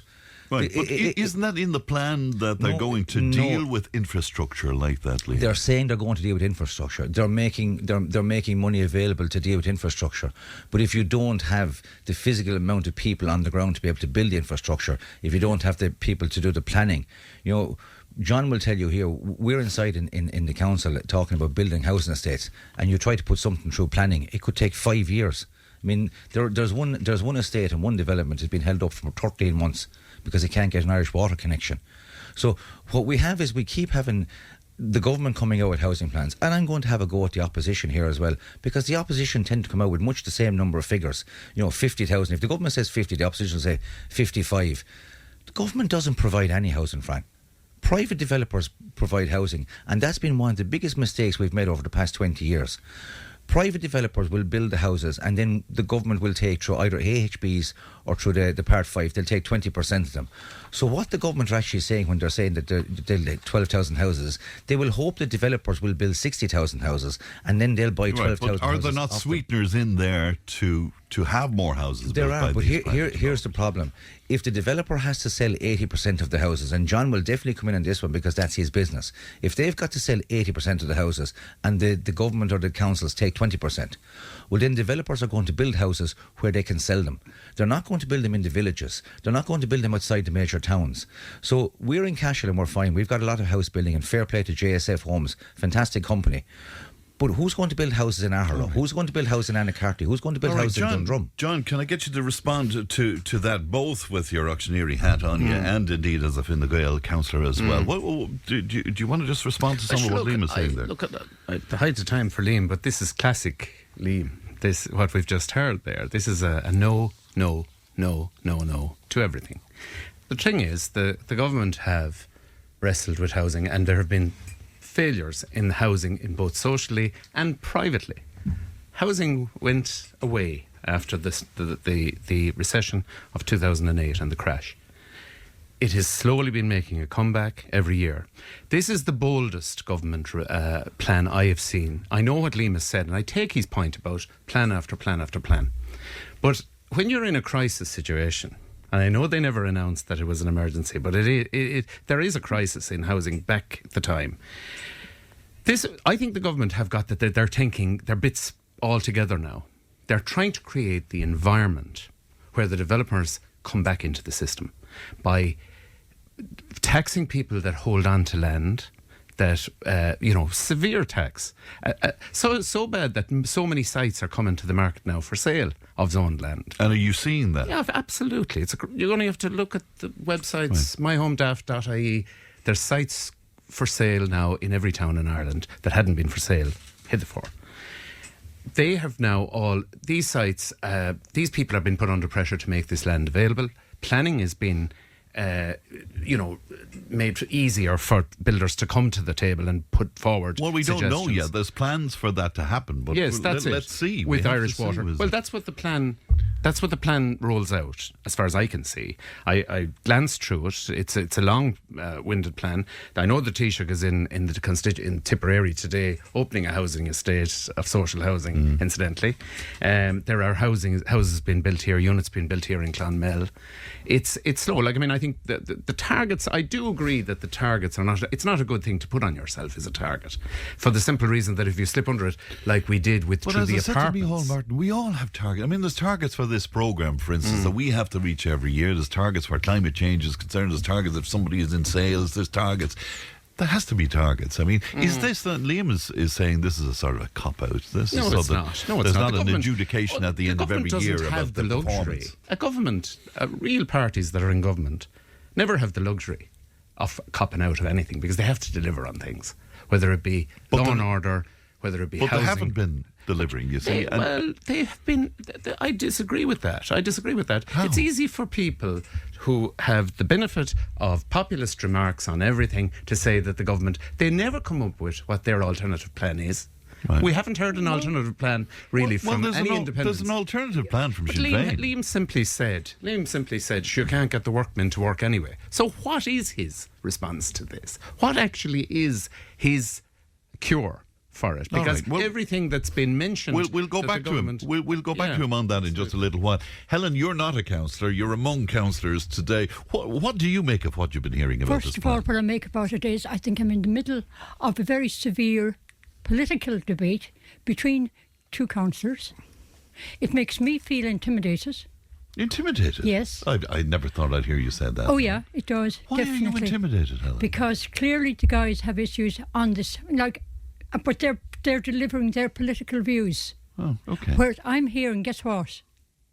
I'm Joe Public. Oh, well, all and the I'm more not reason. Going to, all the more reason. All the more reason to have you here. I'm actually. I was thinking this is going to be great crack, and I was thinking, because my hand was going up my face, and I was going, oh my God, because we're talking about a very serious situation, housing.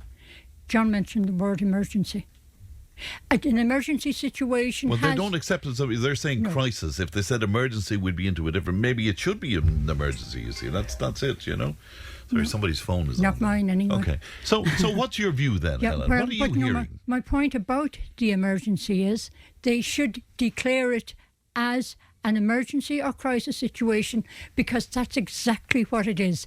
If they deliver it that way, many planning laws can be circumvented. Yes, as we saw with the pandemic, and as we saw in terms with iPass and all of that, if it's an emergency, a lot can be done very quickly. And as we saw with the modular homes, the super expensive modular homes that in appeared Clonmel very quickly. Have their security and are being looked after very well up there, whereas the Irish people in Clonmel, people who have been on waiting lists, and these are people, we're not talking figures, we're not talking about number 23564 AB, we're talking about people who are on waiting lists for housing for donkey's years and getting nowhere. They see people coming in then and getting housing ahead of them, because the priority has to be given to migrants. Now, my other point. Well, I'm not sure that is exactly the case, but we can tease that out. There is a personal thing in this with me too, Fran. Right, okay. My daughter is waiting for housing. She has a baby now. She's going to be waiting and waiting. I haven't actually delivered that news to her, but she's going to be waiting a long time, because she will not. And do you think, would she take anything from this plan, or would she take anything from what Michail Martin said to us this morning? She'll take exactly what I'm taking from which it. Is? Which is that our quasi-government is expecting a general election coming down the line soon, much sooner rather than later. They're covering their backsides so that they're delivering this lie about housing. It's just they revamped and put another little pretty cover over what they've already not been able to deliver. Well, I'm not sure, but I think in good faith they're coming up with this. But you might disagree with it. I wouldn't put good faith in government together. Would you not? Absolutely not. I lost faith in our government a long time ago. So, no, I would not. Right. That and their backtracking on migration tells me that they are... And what's been happening with Michail Martin after the debacle of the presidential election tells me that our government knows from inside that they're about to implode, that there's a general election coming, and they want to dupe us all, and because they think we're idiots. And one final question to you before I move on, Helen. If we have, God spare us all, a conversation in 2030, will we look back and say, well, they built 300,000 houses? I would say, am I awake? You don't believe that will be the case? They haven't delivered ever. Why would they built 20,000 houses last year? All right, yeah. But what about targets? But they built them. I know, but not enough. But like, you're making it sound like they never built them. Right, okay. Which, by the way, I didn't say that they never built them. I'm just talking about the target. And, like, that's a big target on Michail's back. We have no targets now, so it's going to be... And you know something? When you have people close to you who are... And it's not just my daughter, but I have other people close to me around the country who are on waiting lists for housing. One of them 10 years. Please don't tell me that this is great. Let me go. And that is a political answer. Can I go to you, Liam? Because John said, okay, you had what you had to say there, but what about solutions? Do you want to take that? Of course, John went straight for the political jugular. I wasn't talking about politics at all. I was being absolutely honest about it. We're talking about politics. You criticise the government. I talking about politics. I criticise it on the fact that they cannot deliver what they said they were going to deliver. I'm criticising it on economics. You said there a second ago the government produced 20,000 houses last year. They actually produced 31,000 houses last year. So I don't know how they're going to go from 31,000 houses last year to 50,000 houses next year in one fell swoop. It's not possible, but the average they're putting across for the next 5 years is 50,000 houses. The reality is in the last 10 years, the average that they've built are 22,700 houses.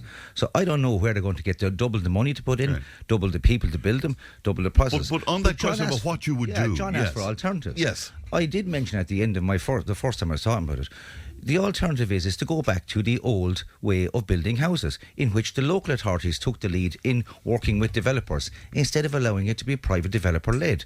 You cannot allow private developers to lead the building of houses, because on an economic point and not on a political point, they will never build enough houses, because if they do, the price of the houses that they do build are going to go down. That's how economics works. If you put too much into a market, the price goes down. So scarcity actually increases prices. Believe it or not, you can actually make more money out of housing if you build less housing, because the people who want to buy it will pay more. So in the first instance, one of the reasons that the price of houses has gone up over the past 20 years is the local authorities have got out of house building. So that's the first thing I would do, John, is I would get local authorities back into house building. Would you look to a construction company, a state construction company? No, I wouldn't look you wouldn't look to we that. We never did. And these are the sort of fallacies. Where would you get these builders these are the sort of fallacies that the government over the past 20 years throw out every time this is mentioned. Would we have a state construction company? We never had a state construction company. We did have local authority workers who built houses. No, they didn't. They fixed up houses. We had small construction companies in local towns. The lad who built the 5 and 10 house development. That's what we had. I could name them in Cashel. Danny Cleary, Brian Luby. They built Fian's Road. They built small developments of 5-10 houses. That's all we need in a lot of places. Like I said, in places like Knockavella, in places like Dundrum, in places like Anacarty, we need 5 or 6 houses. Is there houses. anything in the plan to help those smaller builders? There's nothing in the plan, Fran, because the plan is predicated on building a huge amount of houses, mainly in large urban areas. Right. This is what they don't. There's some ideas then, John. You look for some alternative ideas. Do you see anything in there? Well, look, the plan is trying to create the environment. This is what I see in this plan. It's trying to create the environment where it'll become attractive again to go onto sites that are zoned in villages. What time period, now, John? you can't go into a village that doesn't have a water treatment plant, so therefore you can't. So that kind of infrastructure has to be put in place. Who didn't build it? But look, you can You've say been in who power did, for, you've who been in didn't power do. for 20 years, John. We've been in power. You've been in power for 20 But if years. we weren't in power, the alternative was worse. The alternative was worse. Okay, the alternative was way worse than who has been in power. Let's face it, we're a party of government. The alternative. What he's talking about are okay, Liam, just a whole variety. If all the independents in the Dáil got together, imagine if that happened and they tried to create a single housing plan. Can you imagine what kind of president? Well, no, you don't know that wouldn't work very well. For crying out loud. Tell that to the builders who would come into the table, they'd laugh and they would say, you know... They'd say what? They'd say, how can we work to a plan where everyone has an opinion? Nobody is willing to stick to a concise, going forward plan. But didn't we have that with the previous coalition that involved the Greens, for example? I mean, there's always difficulty and compromise with that. Well, the Green look, whatever you say about Fianna Fáil and Fine Gael, they are parties of government. They do recognise what is required in the society. They're well aware of the housing issue. It is the focus of government. It is the prime focus of government. We're all aware of the issue, but no, but they're working on this. They are now creating the environment for people to come out to play again. Builders went away. I didn't see builders between the years 2008 until really recently enough. Apart from sporadic building projects here and there, Liam is right about one thing. The lack of building. The lack of building did drive up the prices. And I'm involved in the private sector, and that suited us. That absolutely suited us. But when I put on my other hat as a county councillor, where I have people, I'm trying to work with people who are approved for social housing. Yes. And I'm visiting daily, across the road from my office. I go in every morning to housing, and I bring up my list of people that I'm working on behalf of that are approved for quite a while now. And I'd say, is there any hope for this? And I do find that there is that supply issue just, John, is a problem. Have a quick word with me on that 100 million fund to buy properties to help families move out of homelessness in 2026, and it's something that will need to be repeated then every year. But the result of that, I mean, this will be that ordinary people trying to buy a house for the first time then is going to compete against the government, essentially. Is that not going to be the case? I'm not so sure how that plays out. But how do you what are you saying? How does that? Because you've got a limited number of houses. You have the government now going to buy up some of these houses because they have the funding to do so, making that more scarce as well. So more difficult then for people to get on the rung of the... I don't think so. I think look, the schemes are quite good. There's some really good schemes there even already. There's things like there's schemes in place in the system that are working at the moment, and Housing for All had the first home scheme, for instance, which the banks could take a stake in your home up to 30%. And this helped people, who couldn't quite come up with the price of a house for, we'll say, 350,000 but they could maybe come up with 280,000, and the government would. That is working. There's many schemes in the system where the state have an input that are working. I'm just looking at the screen here. People are really annoyed at the notion that you say this is working, because of course it's not. I will come back to you in a moment. That's not right to say that I'm saying it's working. I'm saying that progress has to be made. Yes, I've already called it a crisis this morning. I'm not saying that it's a walk in the park. Absolutely not. I'm working day on day on day with people who are allocated for housing for years, and we still haven't got them. All right. Give me again, Helen, and I don't mean to be offensive when I say the Joe Public view to what you've been hearing there now. That's okay. Two things. One, you're getting texts in there from people saying, offering their opinions. Yeah. To be told they're wrong by a political representative. That's nice. And he didn't say that. No, he said no. That's wrong. But that's people's opinions are. These are people experiencing the problems. Oh, that's interesting. So you're saying to me that people aren't being listened to in general, is that? Absolutely, and we haven't been listened to in a long time. It's pushed under the carpet. We're told either we are wrong or kicked the can down the road. That's what's been happening. Now, I was listening earlier on there, Fran, and you had Seamie Morris on. Yes. And Seamie was saying about that there are 18 houses in Nenagh, and they can't be given over to people because they haven't been signed off on, because the staff isn't there. So it seems like there actually are a lot of issues going on here, that not alone is it infrastructure, planning permission, it's also what happens at the other end is the housing staff is not available to sign off on the housing either. Because I was listening to that and I thought, good God, is there no end to the misery that is there for people? Even though we're in a crisis. And here is the thing. In the 1960s and 50s, when Ireland was very, very poor, and any of us who grew up in that time know how flipping poor Ireland was, there was plenty of housing. People weren't... There weren't as many homeless. I have to say, though, a much smaller population at that. Oh, yeah, I'm saying I know the population was good, but there was... But yet there was... Oh, sorry, I hit the mic. Yet there was more housing. All right, okay. Houses being built. And we can't forget about that, because this is political, but it's also, we are the people of Ireland who are not... The politicians are the ones being affected. It's a great point. Behind all of the statistics, you're right. There are ordinary people. There are people who are struggling, and there are people who want to. And I feel this is being lost in this debate. Right. Well, because it is a debate. Well, you're the voice. You're the voice here of that, Helen. And by the way, those people do matter. And saying that we're, we all know people like that, or we all have people like that, that doesn't mitigate their circumstances. We have to think kindly and maybe with some kind of a strong moral compass about looking after our people, because that has been lost. Liam, you wanted to get in there when John was... I have to get back in and say this to John. He mentioned some of the schemes that are working. I'm telling you, they're not working. They're being used by people, but they're not working. Two schemes you mentioned there, the First Home Scheme and the Shared Equity Scheme. They're there to help people to get on the housing ladder. The reality is, I did a quick check here. The average amount paid out under the First Home Scheme to a person trying to buy a house is €66,000.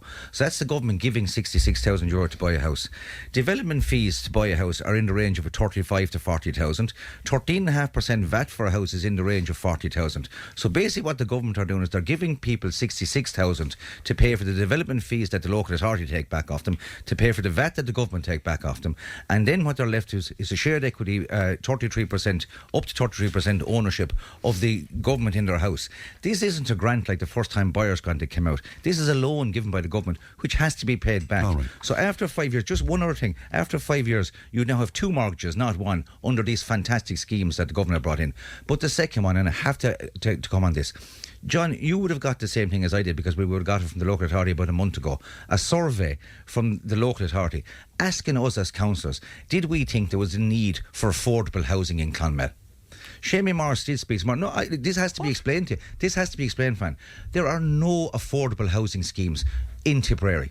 None. The only towns that have been passed to put schemes into, if they're needed, are Clonmel and Nenagh. And we were actually told, and John can explain this out in a second, we were literally asked a month ago by the local authority, did we think there was a need for affordable housing in Clonmel?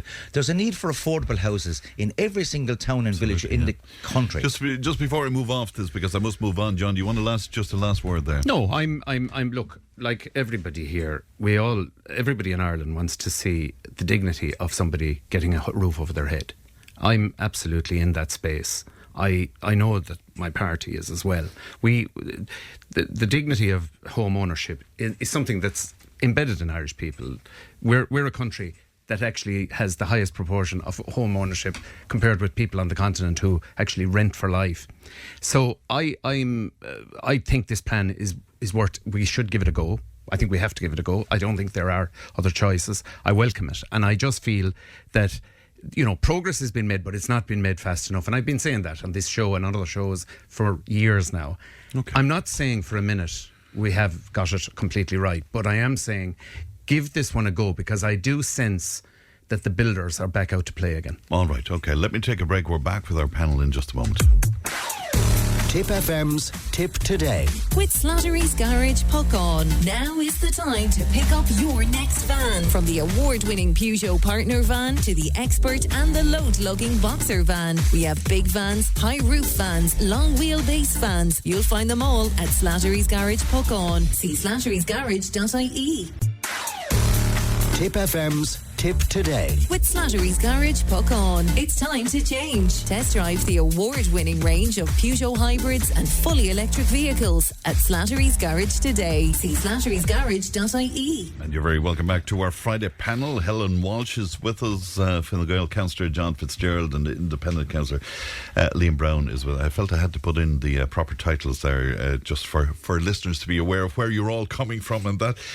This week we bid farewell to Michael D. Higgins as Uachtar na hÉireann, and we ushered in the era of Catherine Connolly. A lot has been said about the legacy of Michael D. and what his presidency meant for the people of the country. Helen, can I start with you on this? What did Michael D.'s presidency mean for you?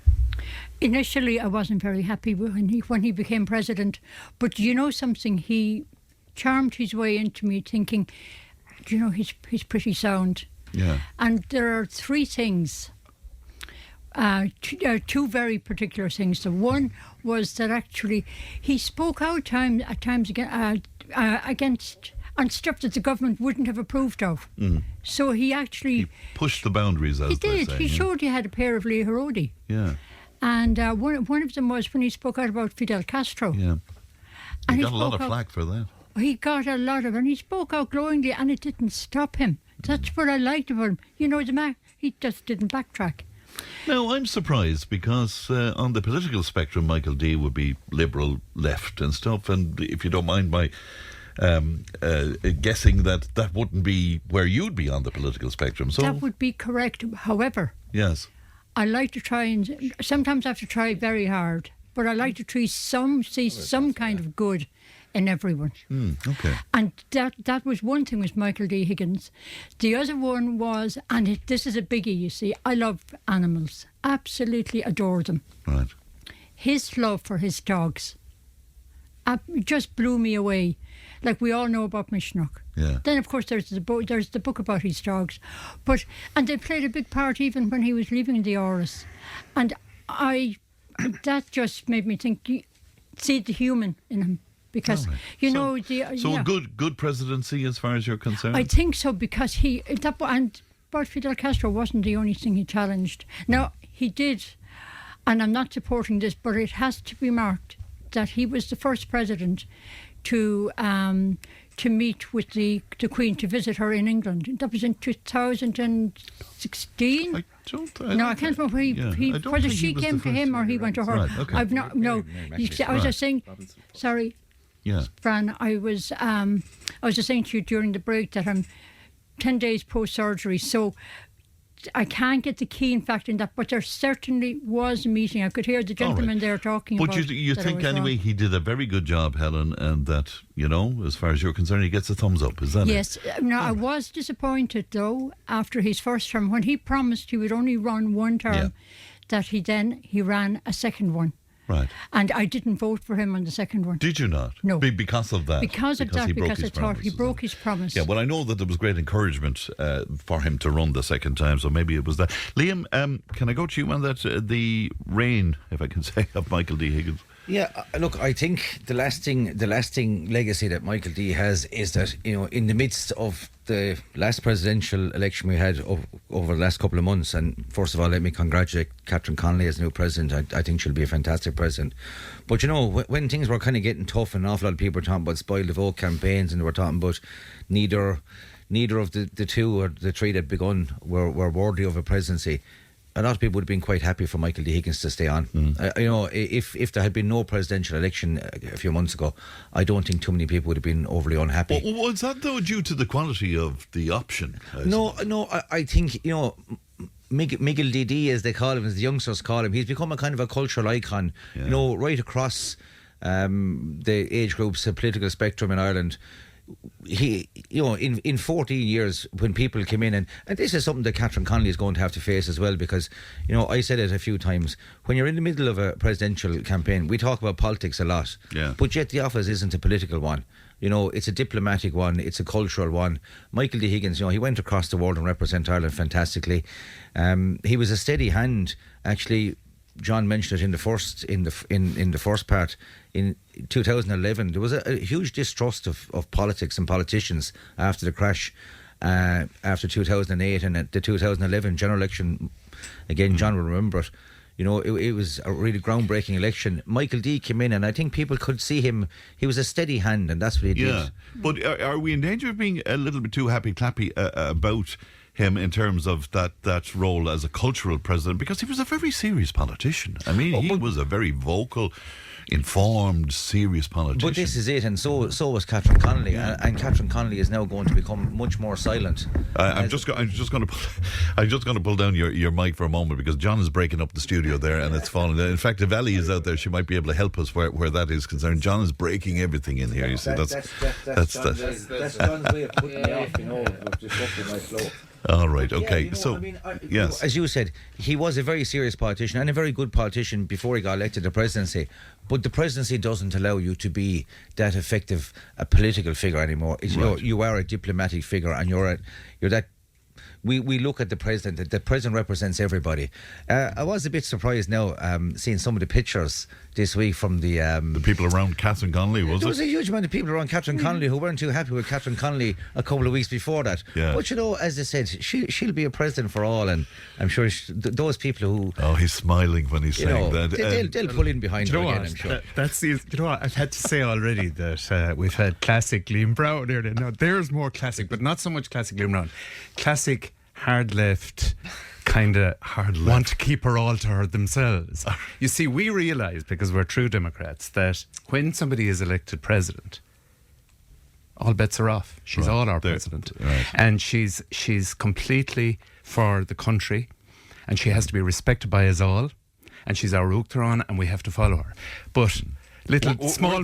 Were they not Coppinger or whatever her name is. Were they not squirming? The Fianna Fáil councillors were very quick, or TDs were quick to have a photograph of her. Why wouldn't they? Were they not squirming in their seats, though, with some of what she had to say during her inauguration speech? Yes, but she's true to herself. She has her views. Everyone knew that Catherine Connolly would be faithful to her views. Right. And that's not lost on anyone, that she's going to change overnight and become happy-clappy, as you described Michael D. So, I know. What I was referring to was the perception. I know the context.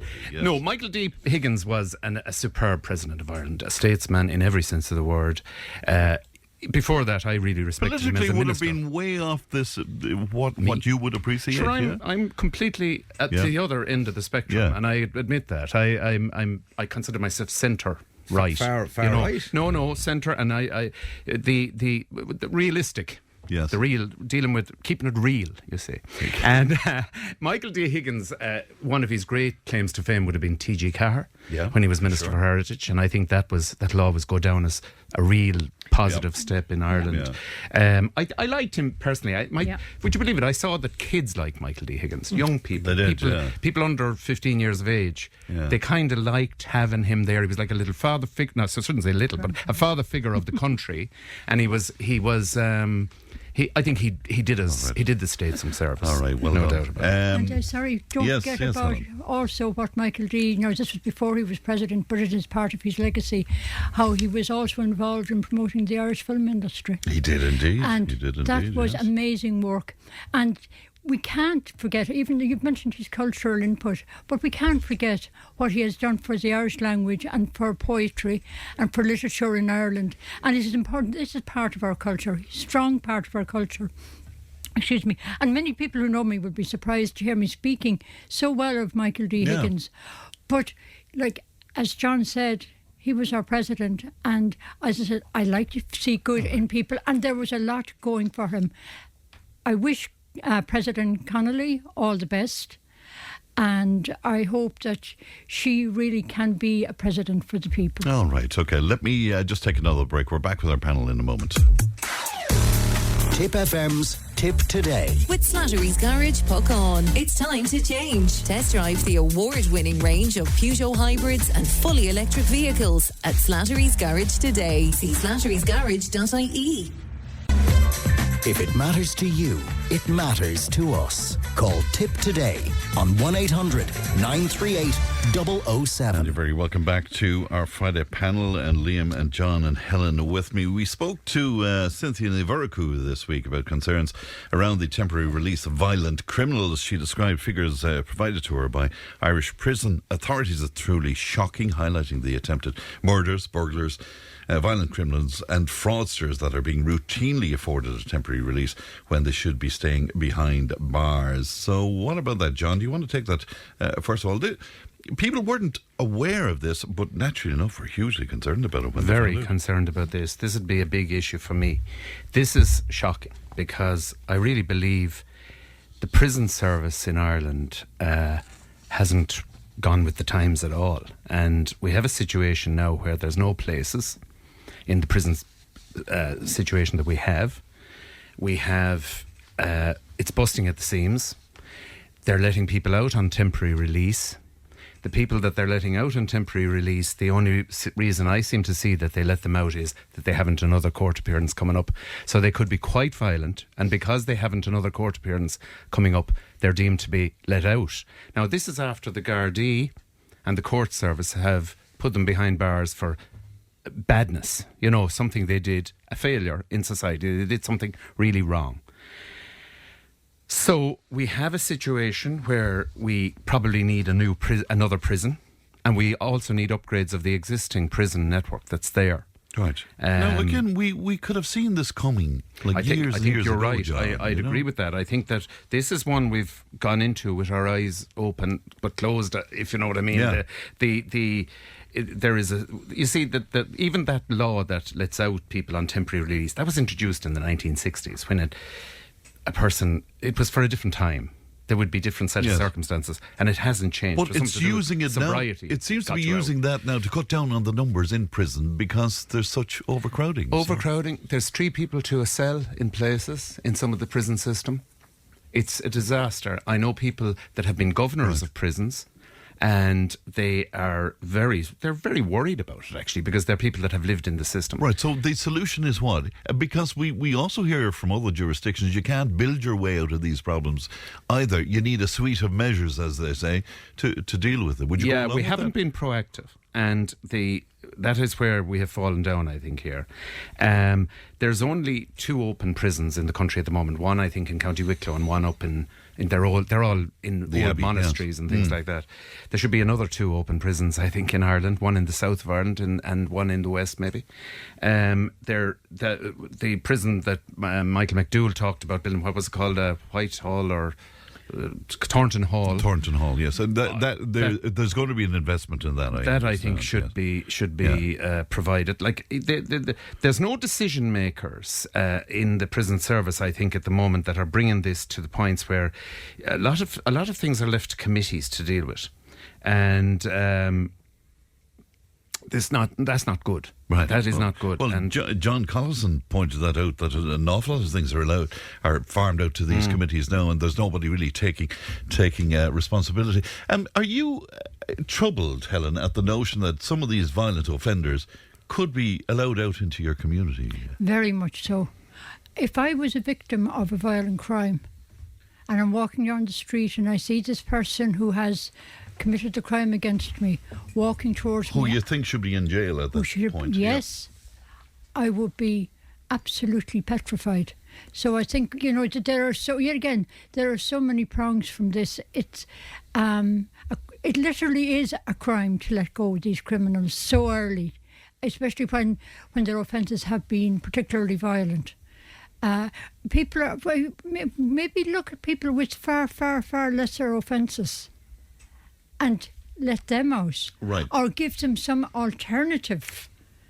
Like community work and the like, isn't it? Community, okay. Yeah. You know, there's and to free like, up spaces in that fashion as opposed to leaving these guys out in the street. There's nothing like a little bit of gentle hard labour to maybe put manners on a person, you know. Now you're switching back to the right part of the political spectrum, you see that. That's what it is. Liam, what about this? People were aghast to hear about this even, you know. They are, Fran, but, you know, let me say it straight up, overcrowding is not an excuse. Overcrowding is no excuse to allow a violent criminal back on the streets. 60 to 65% of prisoners in Irish prisons are in jail for non-violent offences. You're talking about small amounts of drug possession, very, very small amounts. Non-payment of fines, Fran. People in jail for television licences. Public order offences. Lads being drunk on the street and not turn up at court. They're taking up prison spaces that you could keep violent prisoners in. A lot of people in those cases probably shouldn't have ever gone to prison in the first place. If you're talking about they broke the law. What I'm saying is, yes, they broke the law, but you take a non-payment of a fine, take it out of their income. Don't put them in jail, take it out of their income. You're talking about people, a lot of people with addiction issues being caught with small amounts of drugs on them.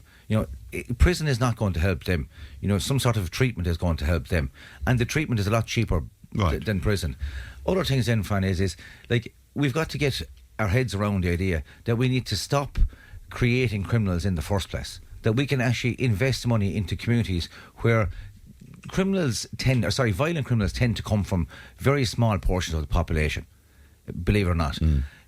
But they tend to be the poorest areas in the country, the least invested areas in the country. You're going to drive people nuts now. I know, sure, when we grew up, we had nothing. We didn't end up attacking people. Hold on a minute, Fran. Okay. Let me give you an example of this. I wanted to make sure I spoke to you during the week. Last Halloween in Tipperary Town, you were on here for a week talking about the amount of antisocial behaviour in Tipperary Town because kids had nothing to do and people had nothing to do. This year, a small group of stakeholders got together. They did a huge amount of work and they got a small amount of investment, not a really big amount of investment, and they put on something in Tipperary Town and just because which people bought into. And that worked brilliantly. Yeah. And just, can I ask you just finally, do you think we can build our way out of... Do we need to build more prisons? God, no, Fran. No. The people who will be building the prisons, let them build the houses that John hasn't been building for the last few years. Couldn't resist it. Yeah. You can't resist it. Look, I just have to wrap... non-violent out. I have to wrap things up, and I just want one word from you about this, if I could, right across the board, because Dennis O'Brien, he reopened the whole debate on remote working during the week, and he said it's a malaise that has destroyed Ireland's work ethic and compromised productivity, and he spoke about how the young people coming out now into the workforce they want to be treated as elites and all of that. Remote working, just a word on it. I'm not a fan. I'm not a fan. I think I'm a great believer in the workplace. Yes. And the place where you go and where you're do your job from that place. And I think this is it's something coming back from COVID, really, essentially. I agree with Dennis O'Brien on this. I think in some circumstances it can work. But I think by and large, I would be for more people coming into work. You miss out on the camaraderie, the creativity, all of but also that, productivity, and I think also innovation and initiative. I think you won't do it from your bedroom. Even though we had somebody else on, the name escapes me for the moment, but saying that productivity, in fact, increases with remote working. But I can't justify those figures, so I don't know. Helen, what about this? Remote working from home, all of that? Stop the press. I agree with John. Well, I always agree. I agree with a lot of. You think remote working is doubtful? Do you? I don't agree with it either. And it is that whole thing. I think it's very important for people to meet their co-workers from a psychological point of view, to get out there, to get away from the home before they start getting house fever or home fever. Right. I also think it's a terrible waste of resources having people in their individual homes paying for their extra electricity, extra heating, rather than having it all in, as the buzzword now is hub, central hub. So, yes. All right, okay. Yeah. Liam, I'm wondering now, I'm trying to guess where you'd be on this. I'm not one bit surprised that somebody who rents out office space for a living is against working from home. This is classic again. It can be. It can work for some people. Obviously, some people can't work from home. But I think it's been very good for a lot of women. It's important to point that out. Yeah, I know. If we're going to get rid of working from home, let's fix the childcare issue. Let's fix issues like that first of all, to allow people to be able to work outside the home. I think it can work, and it has worked. And myself and John, for example, we can use Zoom meetings instead of going to Nenagh to a meeting, which is a huge amount of wasted time driving up an hour and driving down an hour and doing the same amount of business. So for some people it can work, for others it can't. But I certainly wouldn't be taking advice from Dennis O'Brien, who does have a huge amount of office space in Dublin that he wants to rent out. I find when you go into the council and you want to meet an engineer, you want to meet her. or him. Yes. You want to meet her. Face to You don't face, want to be you say. told, Okay. oh, he's working Yes. from home All right. today. Honestly. There must leave it. Thanks to Liam and to John, and thanks very much indeed to Helen as well. A great panel today. Thank you. That's it for me. Ali produced, and Stephen's on the way with the Time Tunnel, and I'm making my way to Nenagh for the Tipperary Chamber Awards tonight, and it should be a great night out indeed. Look after yourselves and be safe on the roads, won't you? Bye-bye. Tip FM's Tip Today. With Slattery's Garage, Puck On. Main Peugeot dealers in the Premier County. And now stocking the full range of the luxury French car brand DS Automobiles. Book your test drive today with Slattery's Garage, Puck On. See slatterysgarage.ie.